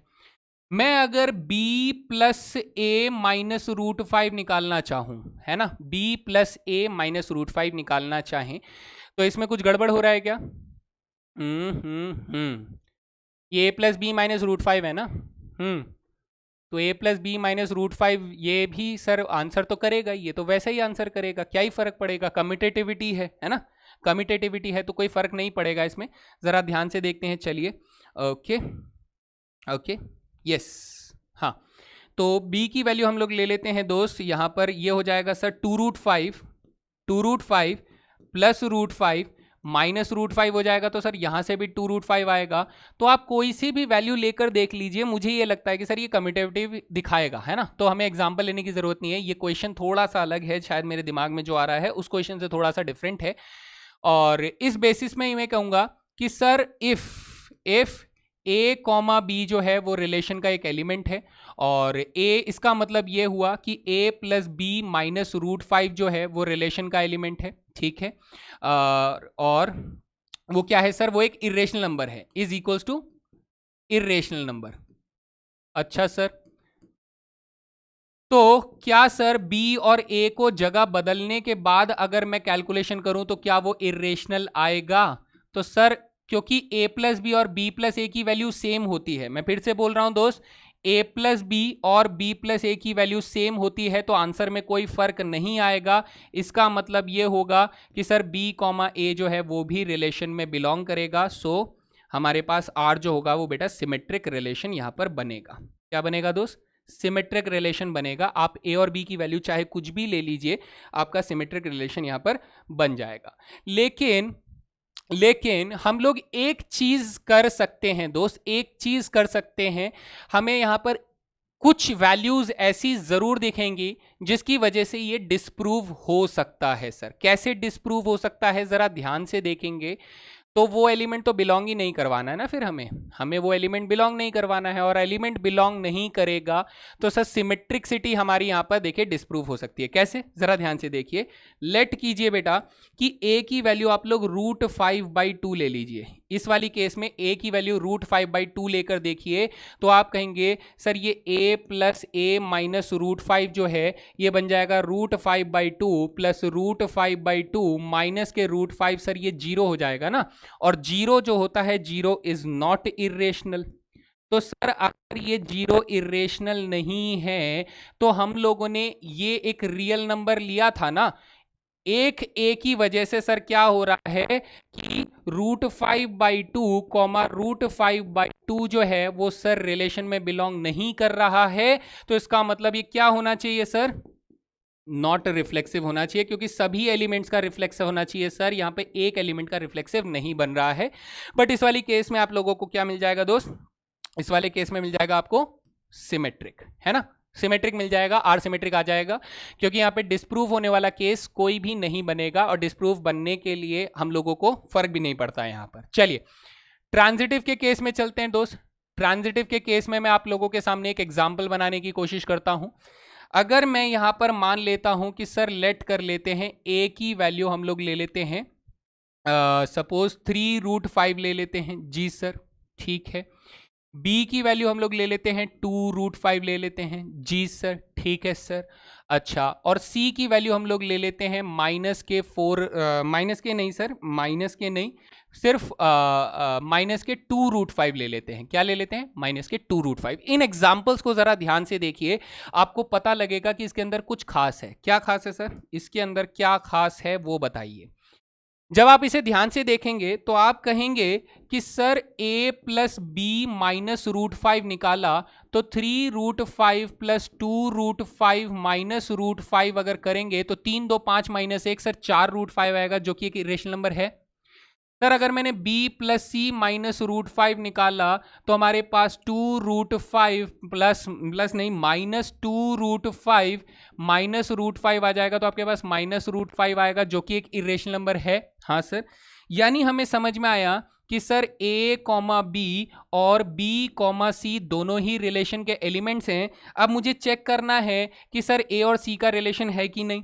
तो आप a प्लस सी माइनस √5 निकालिए तो आप कहेंगे सर a हमारे पास 3√5, c हमारे पास माइनस 2√5 और माइनस √5 किया तो सर 0 आ गया, जो कि इरेशनल नंबर नहीं है। तो ये मुझे सबूत देता है कि सर a कॉमा सी जो है वो रिलेशन का एलिमेंट नहीं है। इट मीन्स r जो है इज नॉट ट्रांजिटिव हो जाता है दोस्त। तो इस क्वेश्चन के अंदर हमें ये बात समझ में आई कि सर ये रिलेशन सिर्फ सिमेट्रिक होता है, ना कि रिफ्लेक्सिव और ना ही ट्रांजिटिव बनकर आ रहा है ना। बढ़िया, चलो आगे देखते हैं। हमारे पास 3 सवाल और हैं। तो ये क्वेश्चन आपकी एनसीईआरटी से है दोस्त। ये क्वेश्चन काफी आसान है। ये कह रहा है कि सर अगर T1 ट्राइंगल जो है वो T2 से सिमिलर है, तो बेटा एग्जाम्पल के तौर पर हम लोग इसे समझ लेते हैं। क्या अगर ये मेरा T1 ट्राइंगल है, suppose this is the T1 triangle, तो क्या ये अपने आप से, है ना, अपने आप से T1 ट्राइंगल से सिमिलर होता है कि नहीं, आंसर करना है ना। ठीक है सर, अगर ये मान लीजिए मेरा एक T2 ट्राइंगल है, ठीक है, ये T2 ट्राइंगल है और T1 ट्राइंगल और T2 ट्राइंगल एक दूसरे से सिमिलर हैं, तो क्या T2 ट्राइंगल T1 से सिमिलर है या नहीं, ये बताना। ठीक है सर। अच्छा, एक ट्राइंगल और ले लेते हैं दोस्त, एक ट्राइंगल और ले लेते हैं, ये थोड़ा सा बड़ा ट्राइंगल ले लेते हैं और हम इसे T3 ट्राइंगल कहते हैं। सर T1 ट्राइंगल T2 से सिमिलर है और T2 ट्राइंगल T3 से सिमिलर है, तो क्या T1 ट्राइंगल T3 से सिमिलर है या नहीं है, ये आप लोगों को बताना है। वेरी इजी क्वेश्चन, थोड़ा सा दिमाग लगाएंगे तो आपका ये आंसर हो जाएगा, तो आपको चेक करना है ना। ये क्वेश्चन मैं डाल देता हूं आप लोगों को होमवर्क में, आपको कमेंट सेक्शन में बताना है कि इसके अंदर आपका आंसर क्या होना चाहिए। ठीक, चलें अगला सवाल। बेटा यहां पर बोल रहा है कि sir consider a relation defined on set of z all integers such that a minus B is divisible by 5। चलो रिफ्लेक्सिव, अब मैं छोटे में इसको कर रहा हूं ताकि हम लोग MCQ को सॉल्व कर सकें। सर रिफ्लेक्सिव के केस में हमें a और a का डिफरेंस चेक करना पड़ेगा, जो 0 होता है, जो कि सर 5 के टेबल में 0 बार डिवाइड हो जाता है। इसका मतलब सर ये रिफ्लेक्सिव है, और अगर ये रिफ्लेक्सिव है तो मेरा पहला ऑप्शन गलत हो जाता है क्योंकि सर इसमें रिफ्लेक्सिव लिखा ही नहीं है। ओके सर, आगे चलते हैं। सिमेट्रिक की कंडीशन में चलते हैं दोस्त। सिमेट्रिक की कंडीशन में हमसे बोल रहा है कि सर अगर a माइनस बी जो है वो 5 से डिवाइड होता है तो मैं से 5m लिख दूं, 5 से डिवाइड होता है 5m लिख दो। ठीक है सर, तो इसका मतलब हम लोग इतना तो जानते हैं कि सर b माइनस ए जो होगा वो माइनस के 5m के बराबर होगा, लेकिन ये भी तो 5 से डिवाइड हो ही गा ना, 5 से तो डिवाइड हो जाएगा, और सर 5 से डिवाइड हो जाएगा तो सर ये सिमेट्रिक भी हो जाएगा, ये रिफ्लेक्सिव भी हो जाएगा। तो इसने कहा कि sir reflexive and transitive only, तो सर ये गलत हो जाएगा। अब सर ट्रांजिटिव भी चेक करना पड़ेगा ऑप्शन के हिसाब से, तो ऑप्शन के हिसाब से आप ट्रांजिटिव को चेक करोगे तो आप कहोगे सर a माइनस बी जो है उसे 5 से डिवाइड करने के लिए 5m लिख देते हैं, b माइनस सी को जो है 5 से डिवाइड करने के लिए उसे 5n लिख देते हैं। तो मुझे अब क्या चेक करना है, मुझे चेक करना है sir a minus C. a minus C कैसे निकालेंगे बेटा, a माइनस बी को जब हम लोग b माइनस सी से प्लस कर देंगे तो 5m में बेटा 5n प्लस हो जाएगा। तो आप कहेंगे सर 5 कॉमन ले लो तो m प्लस n हो जाएगा, यानी सर a माइनस सी भी 5 से डिवाइड हो रहा है, तो सर ट्रांजिटिव हो गया ना। और अगर ट्रांजिटिव हो गया तो मेरा आंसर क्या हो जाएगा सर, इक्विवेलेंस रिलेशन मेरा आंसर हो जाएगा। क्या हो जाएगा दोस्त, इक्विवेलेंस रिलेशन हो जाएगा। And moving towards the last question. भाई आज थोड़ा सा लंबा हो गया सेशन, लेकिन कोई बात नहीं, वेल्दी होना चाहिए, वर्दी होना चाहिए, रिच होना चाहिए content. So prove that the relation R on the set n by n यानी n cross n defined by this where a plus d बराबर b plus c। बेटा देखो रिलेशन की डेफिनेशन को थोड़ा सा आराम से समझो। कह रहा है कि सर a कॉमा b जो है वो c कॉमा d से सिर्फ तभी रिलेटेड होगा, कब रिलेटेड होगा सर, जब a और d का एडिशन b और c के एडिशन के बराबर होगा। इसे ध्यान से समझने के लिए आप इसे ऐसे कर सकते हो कि सर a और d का एडिशन b और c के एडिशन के बराबर होगा, है ना। इन दोनों के एडिशंस का इक्वालिटी जब होल्ड करेगी तभी रिलेशन वेरीफाई करेगा। तो चलिए सबसे पहले हम लोग रिफ्लेक्सिव की बात कर लेते हैं। सर रिफ्लेक्सिव के केस में बात करें तो सर मुझे ए बी एलिमेंट को ए बी एलिमेंट के साथ ही रिलेशन चेक करना होगा। सर ए बी एलिमेंट को ए बी के साथ ही रिलेशन चेक करेंगे तो a प्लस बी जो होगा वो सर b प्लस ए के बराबर होता है। आप कहेंगे हाँ सर बराबर होता है, बिल्कुल बराबर होता है, तो इसका मतलब ये रिफ्लेक्सिव है। हाँ सर ये रिफ्लेक्सिव है। दूसरे में आते हैं दोस्त, दूसरे में आते हैं हम लोग सिमेट्री की बात करते हैं। सिमेट्री में हम लोगों ने 2 एलिमेंट लिए हैं, तो ए बी एलिमेंट का रिलेशन अगर मैं सी डी एलिमेंट के साथ बोलता हूं तो ये मुझे बोलता है कि सर a प्लस डी का रिलेशन b प्लस सी की वैल्यू के बराबर होना चाहिए। तो अगर मैं इनको उल्टा कर दूं दोस्त, अगर मैं इनको उल्टा कर दूं तो आप मुझे ऐसे लिखकर बोल सकते हो कि सर c प्लस बी का एडिशन जो है वो d प्लस ए के बराबर होना चाहिए। तो हम ये कहेंगे कि सर एंडिंग के दोनों वाले जोड़ेंगे, सॉरी एंडिंग के दोनों वाले जोड़ेंगे, है ना, और बीच के दोनों वाले जोड़ेंगे। तो इसका मतलब हमारा ये रिलेशन क्या बन जाएगा, ये बन जाएगा कि सर c इधर आएगा और सर b इधर आ जाएगा। जी सर, और बीच वाले दोनों जो हैं वो इधर लेके जा रहे हैं, तो d इधर आएगा और a इधर आ जाएगा। तो क्या सर CD और AB रिलेटेड हैं? इस स्टेटमेंट से इसका उल्टा रिलेटेड है। हाँ सर है, तो सिमेट्रिक भी हो जाएगा। चलिए थर्ड वाले रिलेशन की बात करते हैं दोस्त। थर्ड रिलेशन के अंदर हम लोग ट्रांजिटिव की जब बात करेंगे, है ना, ट्रांजिटिव में हम कहेंगे सर 3 एलिमेंट ले लो, यानी ए बी जो है वो सर सी डी से रिलेटेड है, ठीक है सर, एंड सी डी जो है वो सर ई एफ से रिलेटेड है। जी सर, कोई परेशानी नहीं। तो इसका मतलब ये हुआ कि सर ए और डी का सम जो होगा वो बी और सी के सम के बराबर होगा, और इसके साथ सी और एफ का सम जो होगा वो डी और ई के सम के बराबर होगा। तो बेटा अब हमें रिलेशन ढूंढना है ए बी और ई एफ के बीच में। तो मैं बी और सी को गायब करना चाहता हूं। किसको बेटा? बी और सी को गायब करना, नहीं सॉरी, सी और डी को गायब करना चाहता हूं। तो मैं क्या करूंगा, मैं यहां से a माइनस बी निकालूंगा तो ये c माइनस डी हो जाएगा, एंड यहां से बेटा c माइनस डी निकालूंगा तो ये e माइनस एफ हो जाएगा। तो जब दोनों c माइनस डी के बराबर हैं तो इसका मतलब ये हुआ कि a माइनस बी जो है वो e माइनस एफ के बराबर है ना। इन दोनों को घुमा दो बेटा, अपनी अपनी जगह पे घुमा दो, तो ये बन जाएगा a प्लस एफ बन जाएगा और ये e प्लस बी बन जाएगा, या फिर आप इसे ऐसे लिख सकते हो कि ये b प्लस ई बन जाएगा। तब आप इससे वापस रिलेशन की डेफिनेशन बनाओगे तो आप कहोगे सर ए बी जो है वो रिलेटेड हो जाता है e कॉमा एफ से रिलेटेड हो जाता है। तो ये मुझे बताता है कि सर ये क्या है, r जो है इज ट्रांजिटिव हो जाता है। क्या हो जाता है दोस्त? r इज ट्रांजिटिव बन जाता है। तो कुल मिला के आपने आसान सवाल भी किए, थोड़े से मुश्किल सवाल भी हैं, प्रैक्टिस शीट के अंदर और अच्छे सवाल आपको मिल जाएंगे। तो मेहनत करनी है, लेकिन जैसा मैंने बताया जब तक लेक्चर का हर एक सवाल आपको एकदम चमक कर ना समझ में आए बेटा आगे मत बढ़िएगा, आप ही का नुकसान होगा। समय सबसे कीमती चीज है।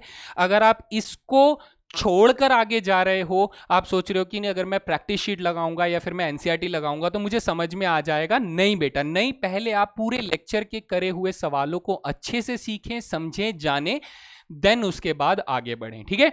तो ये था अपना आखिरी सवाल, काफी अच्छा सवाल था, और इसी के साथ टाइम काफी लंबा हो गया भाई, 1 घंटा 55 मिनट हो गए हैं, बट ठीक है, बढ़िया है, वर्दी क्लास है, इसे सीखने में समय लगना भी चाहिए और समय दिया भी गया है।